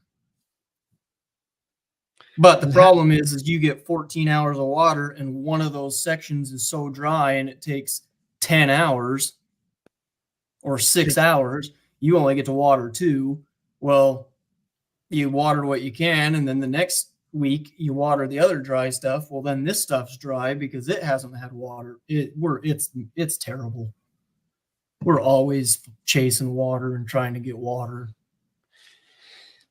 Well, wouldn't it be better if you had like let's say a center pivot wheel, where you distribute it across the whole field? Yeah, the problem with that though is we don't Suck have much water. Yeah, there's really nowhere around us that could supply that. Our water taps, like, I mean, the town I live in, the culinary water, there's no water in this area. There are some center pivots and wheel lines, but there's very few in Utah. Up north, you get, well, yeah, I can't speak for some places because there are some, but I don't know where the water they pump from comes from. It's got to be a well. It's got to be almost drilled. I mean, it's amazing. There's enough water in the ground that's going to supply that thing and all. But yeah, that was interesting to me. I've not really had any exposure to that kind of stuff and all. We definitely don't rely on the rain here. We can't. Yeah. We do have dryland fields that only get rain, and you can plant safflower. That's a pretty drought resistant plant. But you got to time it right. If you get a quarter inch of rain or a half inch of rain, you're on the drill the next day planting that or planting that seed, because if you don't, it's dried up and gone. Yeah, within hours. Yeah. And what does that plant do for you? Anything? Or I mean, you combine it or what? Yeah, you use a combine, and it's made for cooking oils like safflower oil. It's like canola oil. Oh, okay. It's it actually produces a flower, and I'm not sure if honeybees, maybe somebody could answer that, but I don't know. I mean, they've got to pollinate it. It's got to produce something for the bees, but I don't know how efficient it is for them. And there's not a lot of demand around for it. So if you do grow safflower, sometimes it's hard to get rid of. So you'll have a bin full of safflower or a truck full of safflower, and none of the local granaries will take it. So then you're stuck trucking it clear up into Idaho, well, then you just lost all your profit because you're spending, trucking it up there. Right. It's like trying to grow cotton around here. There's nobody who wants cotton. There's no facilities for it at all. Everything What do you around mean? here, everything is corn and beans around here. Yeah, until you get down the stream, southeast Virginia, and then they grow cotton down there. And Bill, all what do that. you guys grow? Corn and beans. Corn and beans? Yep. Soybeans. Soybeans. Yeah. Sweet. We grow a lot of corn. There's quite a bit of corn here in Utah, but there's definitely no soybeans that I know of. And then we'll grow barley or oats or winter wheat as a cover crop in the winter. Yeah, we do winter wheat. But right now, like the field, it's all behind on that ridge right up there. It was a wheat field. Now my son planted it the weekend before. We had like 12 days of like good rain for what you would call it. Us, it was like just kind of drizzled right along. We didn't get, except for one day, we actually got some rain where it, an inch or two. And it's coming up, but right now we got close to 30 days with no rain, and we're like, come on, Yeah. So, but like I say, we're doing the hay and all that stuff, doing the sell to Yeah, the and horse. you guys, I heard you talking about a tedder. You tedder the hay. Yep. Right. So you don't. So you swath it, tedder it, rake it, then bale it. Is that your process? So when we mow it, we run it through a conditioner. Yeah. We got so much moisture in I call that. that a swath. And that takes a lot of moisture out of it. Yeah. With Then, the crimpers, it pinches it. yep, with the Yeah. rubber crimpers. Yeah. Yeah. You don't have that, do you? We do. I call it a swather. A disc bind? Yeah, Yeah, disc bind. Exactly. Yep. Yeah, disc Hay bind, disc bind, And then- swather. It'll lay there for a day or two, and then we'll come back with a tedder and fluff it up and flip it over so it dries out the rest of the way, and it'll stay like that for a couple of days, and then we'll rake it and bale it. See, we don't tedder. We cut and it lays for a little while, and then we go right to a rake, and then we bale it. We don't have to tedder it. You just turn the water off and it's like dry. Yeah, exactly. See, I think it's Turn the water off. Yeah, just shut the water off, and he's ready to roll. You could probably shut the water off while it's still standing, and it would dry standing there. Yeah, and you you can- can bale it the day you cut it. Yeah. You can bale Cut the it. windrow that comes right out of the swather without right? turning it sometimes. So yeah. Really. Oh yeah. You're down at 12% moisture content or less. Yeah. And Our bales usually are about 8% with the moisture tester. Yeah, we bale around 18, 20. when I've seen them in some of the videos out there where you actually put like alfalfa, they actually have misters that put moisture into the alfalfa. Yep. So it Steam. keeps the leaves on. Yep. Steam. Yeah. In fact, I passed a few of those coming down here to St. George a little bit ago. But yeah, they go in front of the baler, and it's like a pressure cooker, and it just puts all that steam right into it, so it's moist. And then, because if you don't and you bale it, you'll just have sticks. Yeah. Yeah. And then every now and then, if we get lucky on the second cut in the fall, if it's wet, we'll get haylage. Oh yeah. And then we wrap it. We do a fair amount of haylage around here.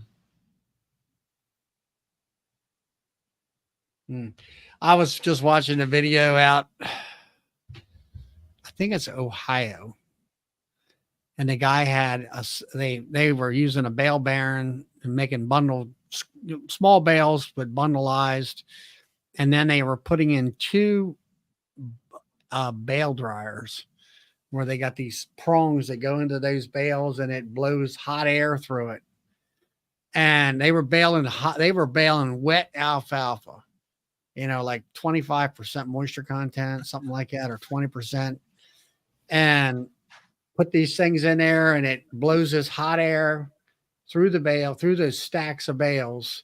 And then there's a table going out that's got some kind of, it blows cool air, and it blows, I guess these pins make holes where it blows the air through those holes, and it dries the bale, and it's down to like 12% moisture content, 9%, something like that. And I don't know how much that thing cost, but this was a big outfit. They were doing 100 acres of hay in so many hours and all. 3 balers running at the same time, and a couple barons running at the same time. That's the one thing my son wants to buy is, we had one this year come in and do you can watch it on my one video, baling straw and bundleizing it with this baron. And I was like, they want 100,000 for that thing. And I'm like, man, that's a lot of money. And, but after we did all that, we did 30 acres in one day and in the barn and didn't touch anything. Yeah, but see, Charlie, that's pocket change for you. Well, that's a lot of money, but after looking at that, I'm like, I could get rid of all them wagons and no help, and Yeah, you could. and pay for about half of that thing and all that. So And the hay sales will pay for the rest of it. I guess, I mean, he sells the snot out of hay. I'll have to say that much. He's What do you guys do? You do small bales, or you do 3/4 ton, or what? 4 by small 5 bale. pound We bale. sell by the bale. It's small square bales, and then they also have those large square bales, 3 by 4 footers. Yep. And we do a little bit of. We don't have a baler for that. We just have the square baler with a thrower on it, and For the small ones? for the small ones, and then we do round bales. I've got a New Holland BR 740 net wrap with. It'll go from small, let's say, goes up to 5 feet in diameter. Yeah, we do 4 by 5, 1,100 pound bale. Yeah, we cut ours, for the horse girl, we're doing 4 footers, 4 by 4s. How much do you sell a small bale for? They're probably what, 60 pounds, 60, 70 pounds? Oh, at least more than that, probably. Square bale? You're, Oh, Your square small- bale. All the small square bales. yeah. They're like 35 pounds. I like keep them light. $8.50 a bale. And that's Yeah, for we like do. orchard grass. Now, if you're talking alfalfa, I think my son sold some of them something like $13 a bale, something like that. We Not sell it for sure. about 10 and ours are about 50 to 60 pound bales. Yeah, you probably have wire tie or something like that. Kill you. Or do you Have have string what? tie? Wire tie or string tie? String. String.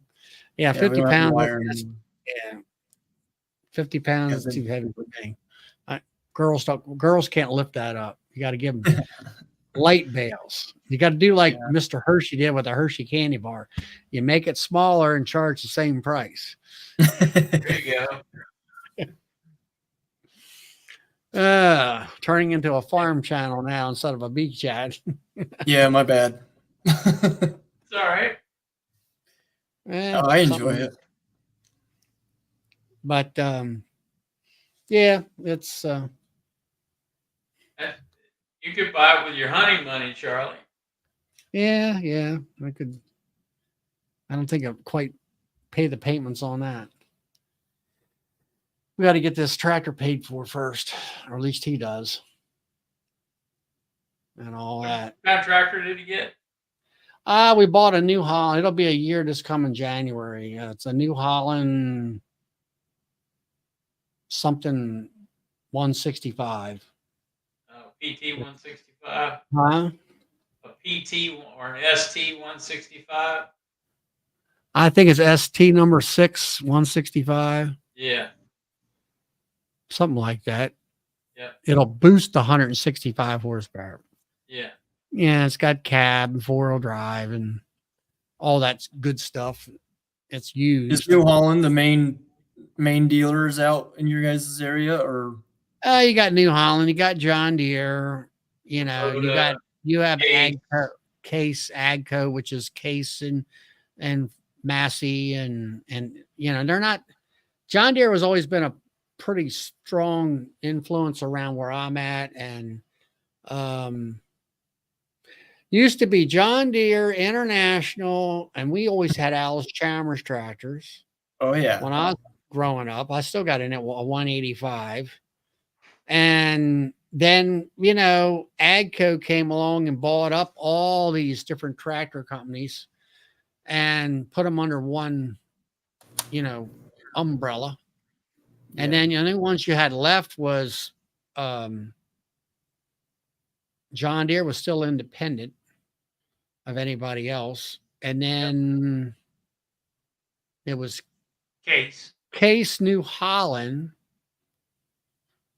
And then International got involved. They got bought out with all that mix too. Yep. Can you still buy an International tractor, or is it just New Holland? No, it's Case International now. You got Case International, and then somebody bought I forget who bought New Holland out. And New Holland used to be Ford. Right. And then New Holland bought Ford. And as far as I know, New Holland's still independent, like John Deere. Right. So anyway, the dealership that was closest to us, the main ones are either John Deere or New Holland. Yeah. And the rest of them, and in our area, I'm surrounded by houses, and my county is becoming more of a bedroom community to Baltimore City, where people, they work down there, but they don't live down there anymore. That's for sure. And so anyway, we bought in quite a few years, 15 years ago, we bought a New Holland with a front end loader and all that. It's like you need more than two main, if you have a main tractor that does your main work, if it goes down, you're SOL, so we needed to have a couple of them. So then my son got involved, and he was always borrowing our tractor because it was always the main tractor to do the baling and all that and the disc bind work and all. So I told him, I said, you really need to, the next thing you need to focus on is buying a tractor. He had been buying wagons and small implement support pieces of machinery. And so we went ahead, and me and him went up to the thing, and I helped him out a little bit as far as putting the deposit, and so he can afford the payments. And so that's where we're at. Yeah, I came up on John Deere's. Huh?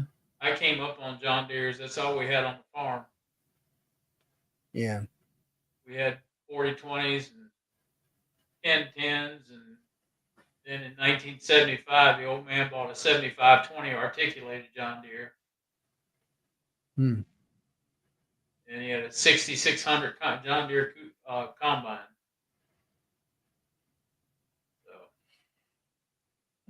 So no, I don't know. We had back in the 70s, we bought a Gleaner K combine. We went from a Massey Harris combine. Oh God.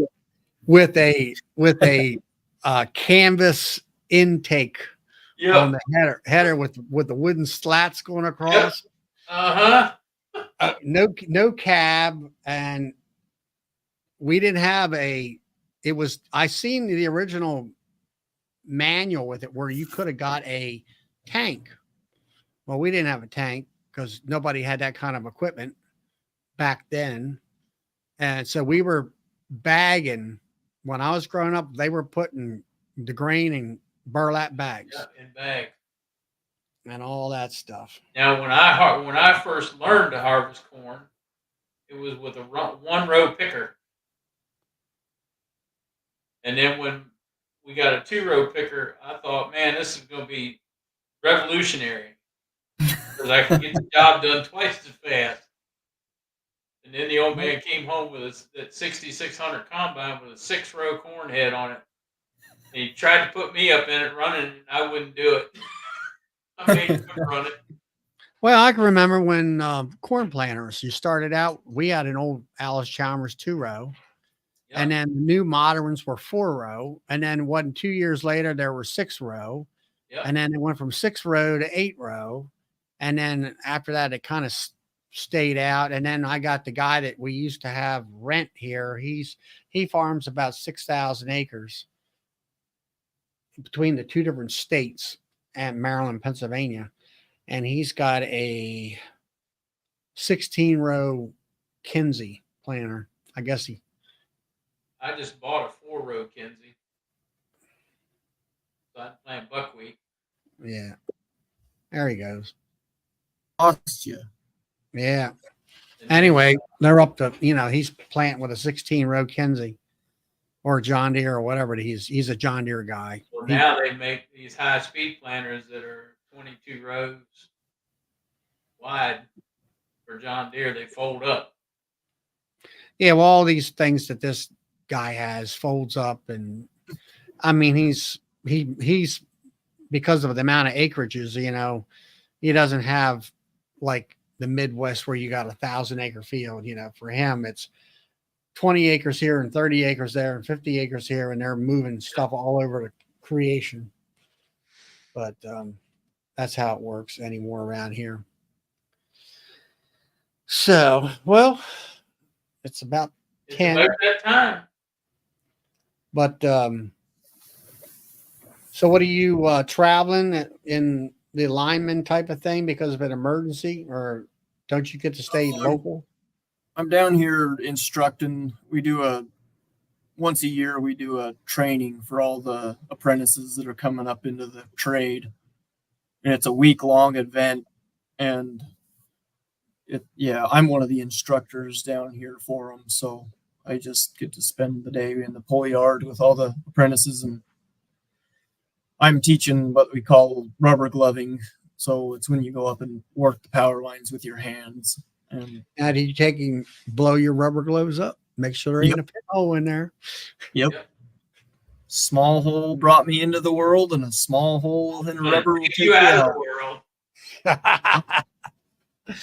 Yeah, we had it at the firehouse there where the BG&E, which is the power company here, they would hook up to, let's say, a power box there at the firehouse, and he would touch that and blow that breaker, which sounds like a shotgun going off.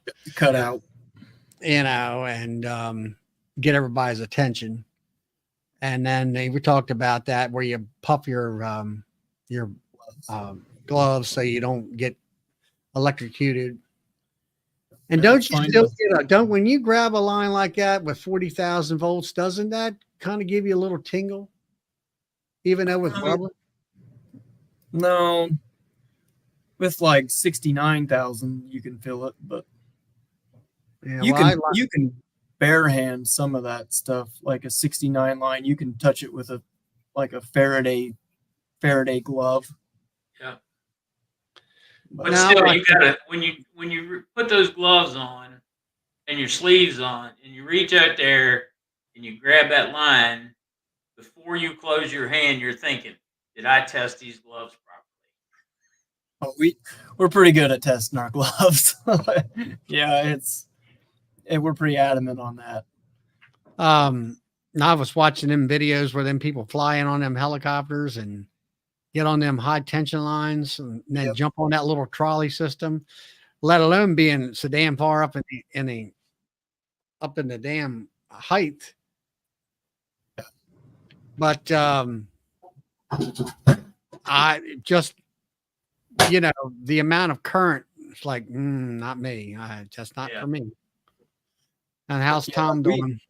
We the highest voltage we have is a 138,000 volt line that feeds our system, and then it goes from 138,000 volts to steps it down to 46,000 volts, and then we have another transformer that steps it down to 12,470 volts, and then that's your distribution voltage. And then once it goes out on the line, the transformers step it into the customers, 120, 240, 480, whatever.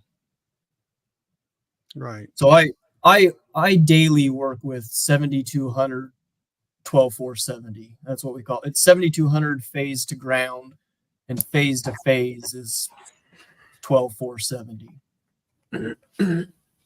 But we work with that all the time. I play with that stuff daily. So I couldn't do it. I like I don't know. It's fun. I enjoy it. I've done a lot of my time, but I couldn't do that. Yeah, well, and I guess your bees are put away for the year now too, Bracken. Yeah. So next week I'm taking them to Chico, California for the almond pollination. what are you gonna got a holding yard or something over there? Yeah, so I got a buddy down there that lives in Chico, and I'm gonna take him to his yard, and I'm taking him next week because I kind of want to beat the holiday traffic and the storms and stuff, and it's getting cold here, so now's a good time to take him down. I'll take him down, drop him off, and then once the almonds get ready in like February, he'll take them and put them in the almonds for me, and he'll be my broker. Yeah, he's not going to get locked up, right?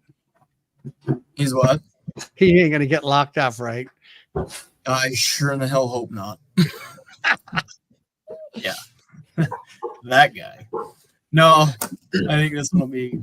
I don't know. If he does, I'm done with the almonds. I'm not going to do them anymore.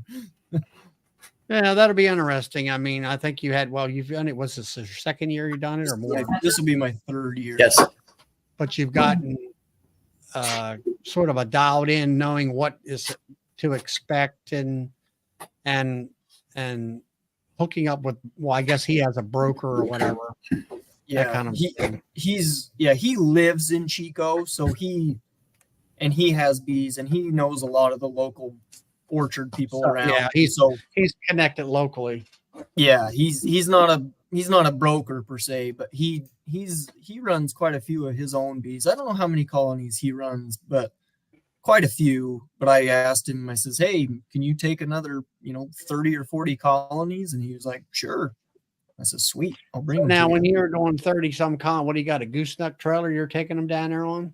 I just got a little bumper pole. I don't take it on a gooseneck, but it's just a good trailer that we use for our hay and stuff, and it's just a bumper hitch pole. But I'll just take it down with my truck. I got a F-350 and I'll just run it down there on those. And right. He's gonna have a forklift there to unload me, so yeah, that'll be good. Yeah, he probably has a Skid Hummer steer. beer or something like that. Yeah, I think he's got a skid steer actually, but I'm not sure. I can't remember. I don't know, a friend of mine's got a Hummer-Bee up here, and I don't know. I mean, to me, I would like it better than a skid steer where you're kind of down in that cab and you can't see things, where the Hummer-Bee's articulating loader and you're up and you can look at your it's kind of like a normal front end loader. Of course, that's what I'm used to anyway. All the newer skid steers have a cab forward design, not like the old ones. So you have a better view of your bucket or your cutting edge, your forks. Hey, Bracken, I wanted to jump in here. That antique equipment. What's that? What was that, Bill? Charlie is. He's used to working with that antique equipment. Oh, I got relatively new stuff. I mean, I'm looking at like your New Holland skid steer is what I'm saying, something like that. Yeah, the thing's sweet. So what was it you were saying? Yeah, so I wanted to ask Bracken. Hey, Bracken, did you comment to our YouTube feeder tank, and were you the one asking about sugar? Was that you, like earlier today? Oh yeah. Okay, I thought it was you because my wife asked, "Who's that?" And I'm like, "I'm pretty sure that's Bracken." I'm like, I don't know, a little while back, we became friends on Facebook, and after I don't remember what time it was. I think a friend requested you, but anyway, you were asking specifically about sugar and how we sourced it and things of that nature. Yeah, I'm trying to find. That was today, wasn't it? I believe it was. At least I commented back to it today, or you don't normally get the notifications for that because I don't have them pushed to my phone, but Melissa, my wife, does because she does a lot of the work on YouTube specifically. And so she tells me about it. She goes, hey, if I comment like to Joey's, video, or Brian at Flower Street, somebody like that, if they put out a video and I comment to it, she'll say, hey, so-and-so replied back to your comment. So that's when she told me, and I thought it was today. But anyway, I was just feed tank assembly, right? That was your video. That's right. At least I do have one that we recently put out there for that. Yes. Yeah. Let's see. I'm trying to read. Yeah. Where did you find a tote bag of sugar for sale? Yep. Yeah. Was that sugar in that tote? Oh yeah. 100%. Yeah. I got let me think, 3, 4. I don't remember now what I had, 5 or 6 of them total, but a couple of them I got for some friends that were close to me. So originally I reached out to one of my friends. He's a gentleman recently retired from Monsanto Bayer here in St. Louis, and he was a researcher for varroa mites. And I've been hanging close with him the last couple of years and stuff, and trying to let some of that knowledge and wisdom rub off, right? But anyway, he has a couple hundred colonies and several nukes that he produces each year. So him and I have helped each other out in a few different areas, and that was one of them. He has a larger truck than I do. He has an F450 or 550, so he can haul a little more weight than I can. And I was trying to source some sugar only because I wasn't willing to pay 70 or 80 cents a pound, right? It's ridiculous right now. And last year it was much, much cheaper, even just in the grocery stores. And now they're up around 77 cents here in the St. Louis area. And I really wanted to feed regular sucrose, and I didn't want to feed any high fructose corn syrup.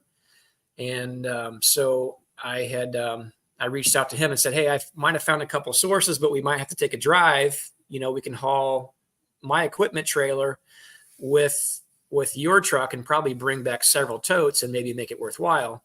Anyway, long story short, that was actually up in Iowa, and we're down near St. Louis. So that was going to be a pretty good trip. And I'm like, I'd have to get a lot of sugar to make it worth that trip.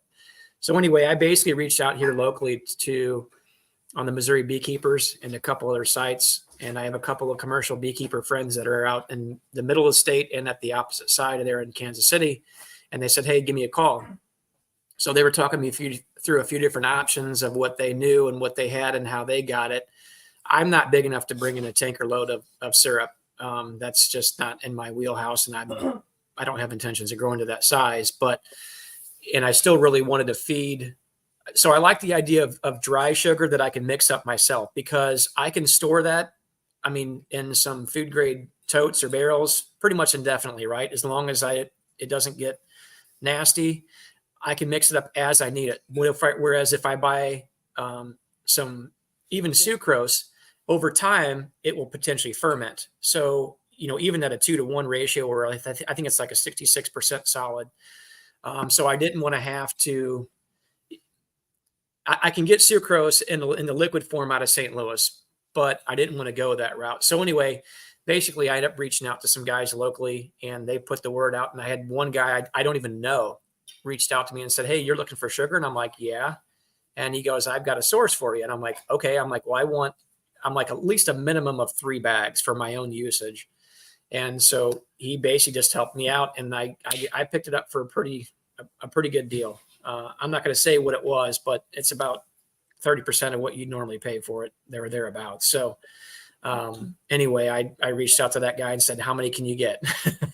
And I said, I'll take 10,000 pounds or more if I can get a hold of it, just because I'm like, I'll go buy some food grade. And that's what I did. I went out and bought several food grade steel barrels, and I went out and bought a barrel lifter for my skid steer, just to start storing as much of this as I can, because I'm trying to cover myself for this next year, because depend on a lot of different things, right, that are fixing to happen here potentially tomorrow and moving forward. Things may get more expensive, and maybe they'll get cheaper. We don't know. So I was just trying to plan ahead is what I was trying to look towards. So anyway, that's what I did. So if you're looking for it, I don't know what you have around your area. I know you're somewhere up in the north, but I would recommend, maybe if you have any connections, or maybe on one of your local beekeeping Facebook places or sites, just reach out and see what you can do. I put out a big number there, what I was looking for, just so I wouldn't get somebody saying, oh, well, I can get you a 55-gallon drum for 5 cents cheaper a pound. I'm like, well, I'm not, Yeah. I want to buy a lot if I can save a lot. You know, if they would have said, hey, I can only save you 5 cents a pound. Yeah, I wouldn't have done that. So that would just be my advice to you. I just kind of rattled some cages and started turning over some rocks and see what I come up with. Yeah, I've got to find a better way to get. Right now I just buy it at the grocery store, but yeah, I buy a half a pallet or whatever, and it's just astronomical. Well, I even reached out to, I don't know, do you have Costco's in your area? Yeah.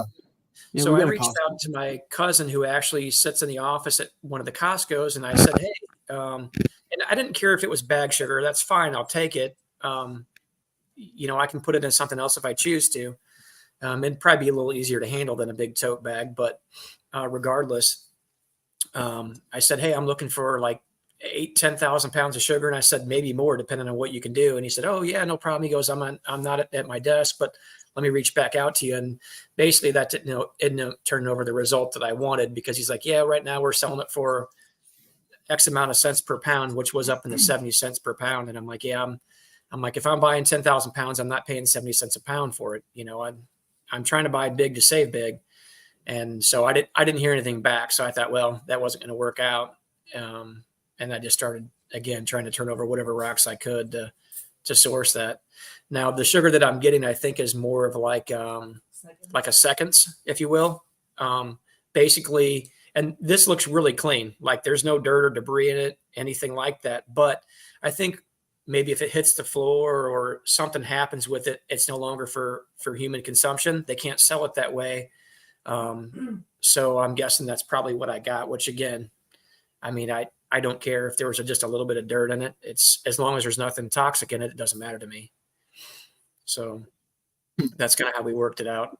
Well, Bracken, what about like beet sugar in your area? Do they do anything like that for your area? Not that I'm aware of. No.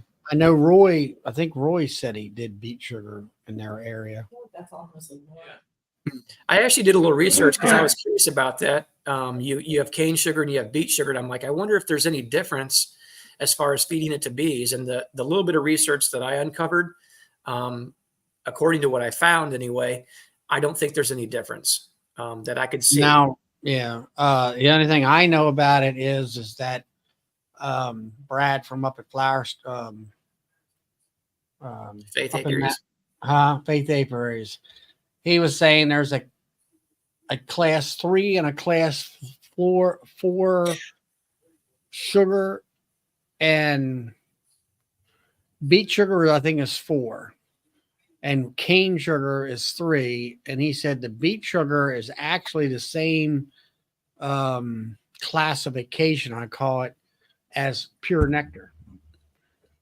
So basically they're almost identical the same. Now, is there any difference as far as how the bees utilize or whatever? It doesn't sound like to me.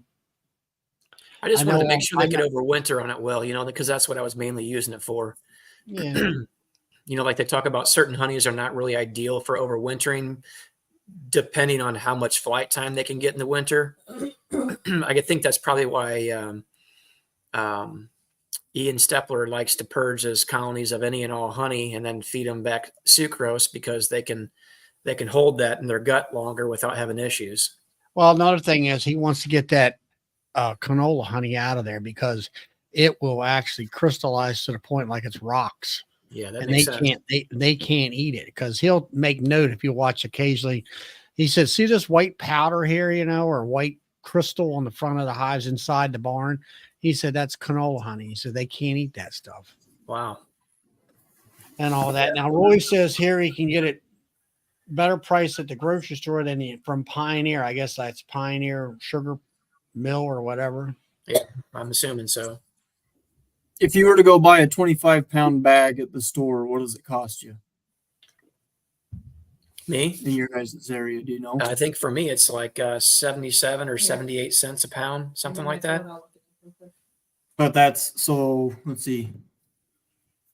It's about $19 a bag, isn't it? Something like that. About $19 a bag. I don't know. I buy mine from the restaurant store, which is a chain store. You have to be a member, which I happen to have a friend who's happened to have a restaurant who I use his account, and I pay for it when I get there. For 25 pounds. And it actually is beneficial to him because it puts him at the more you buy, you get a different tier level, maybe maybe he gets a better discount. And I usually buy about 1,200 pounds of sugar, something like that. And I use, let's see. Yeah, I use 1,250 pounds of sugar, but we bought, between me and another guy, we bought 1,750 pounds of sugar, and that's about 50 pound bags, and happened to be beet sugar, which it didn't matter to me. Hey, Richard has a question here. Does glucose make it crystallize faster? To my knowledge, glucose, the sugar glucose in honey, does crystallize faster than sucrose. Hey, Charlie, do you feed much in the spring, or is that mainly through the summer dearth and the early to late fall? I feed early to late fall, and that is it. Yeah. Yeah, that's when we feed and we feed either fructose or sucrose, and we feed it straight. We don't mix it with water.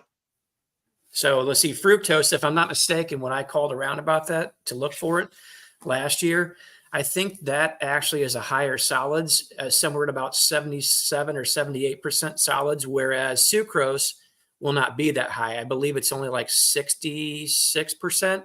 Yep. And I believe, and don't hold me to it and take it to the bank, but I believe that the sugar doesn't suspend as well in sucrose, if I'm not mistaken, in water. I mean, Yeah, well, see, when we feed it, we don't mix it with water. that's going to be thick. Because what on the shelf life of sucrose is indefinite, as long as it's not mixed with water. Yeah. Same thing with fructose.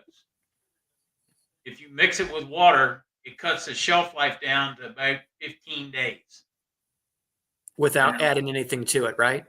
Yeah, if you add water to sucrose or fructose, it cuts the shelf life down to about 15 days.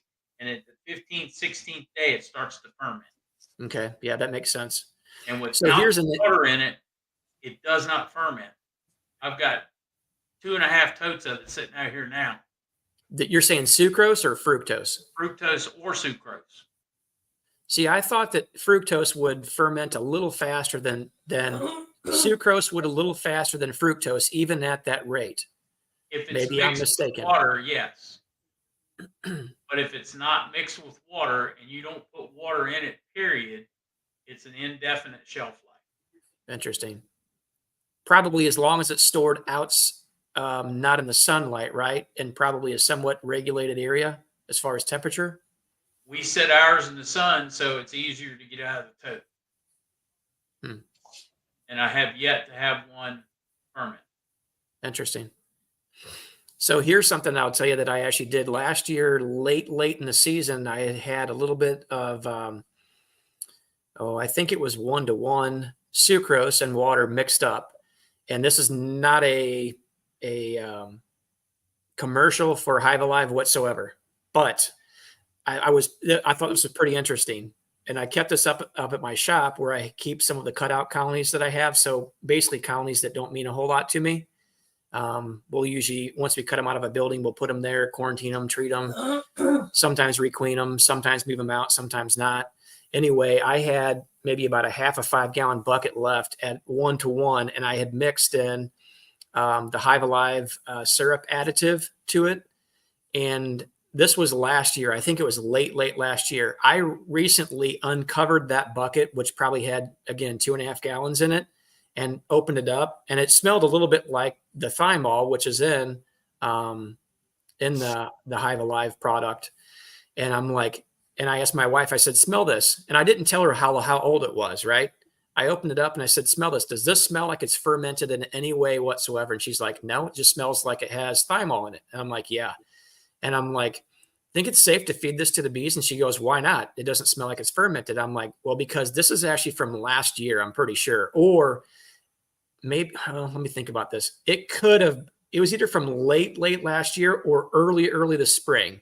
And I'm talking probably April. So, and I'm like, you know what? It was at the shop where I keep these colonies again. I don't care about. I grabbed a handful of straw off of one of our straw bales. I threw it in the bucket and I walked over behind one of the shipping containers and I threw it down and I walked away from it. And I came back the next day and bees were all over it. And they had probably that 2.5 gallons gone in, I don't know, a day and a half maybe. Yep. And I didn't see any dead from it. So it was kind of an experiment, you know. Yeah, if But- we put anything in it at all, we put Apis in it. And they love it. Does the Apis stabilize that for fermentation as well? It may, but we don't put it in till we get ready to feed. Yeah. Right. Yeah, I got you. And generally speaking, I don't mix anything up until I'm ready to feed within that short period of time. So if I can't feed all that sugar syrup that I mix up, you know, within a week, I don't mix it up, you know, so I'm not trying to push the envelope with anything, but this just happened. I found back there and I thought, you know what, I'm going to see what happens and go from there. So There you go. Well, everybody, it's 10:30. So Yeah, I'm out. I'm falling we all asleep. have stuff to do tomorrow.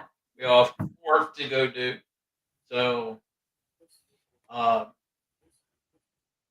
appreciate everybody coming in. Don't forget to smash the like button and give me a thumbs up if you enjoyed yourself tonight. I know we're talking a little bit off the topic of beekeeping, but there's not a lot going on in the apiaries right now. So y'all have a great Monday night, and I will see you Friday night on Charlie's Chat. All right. Good night. Catch y'all later.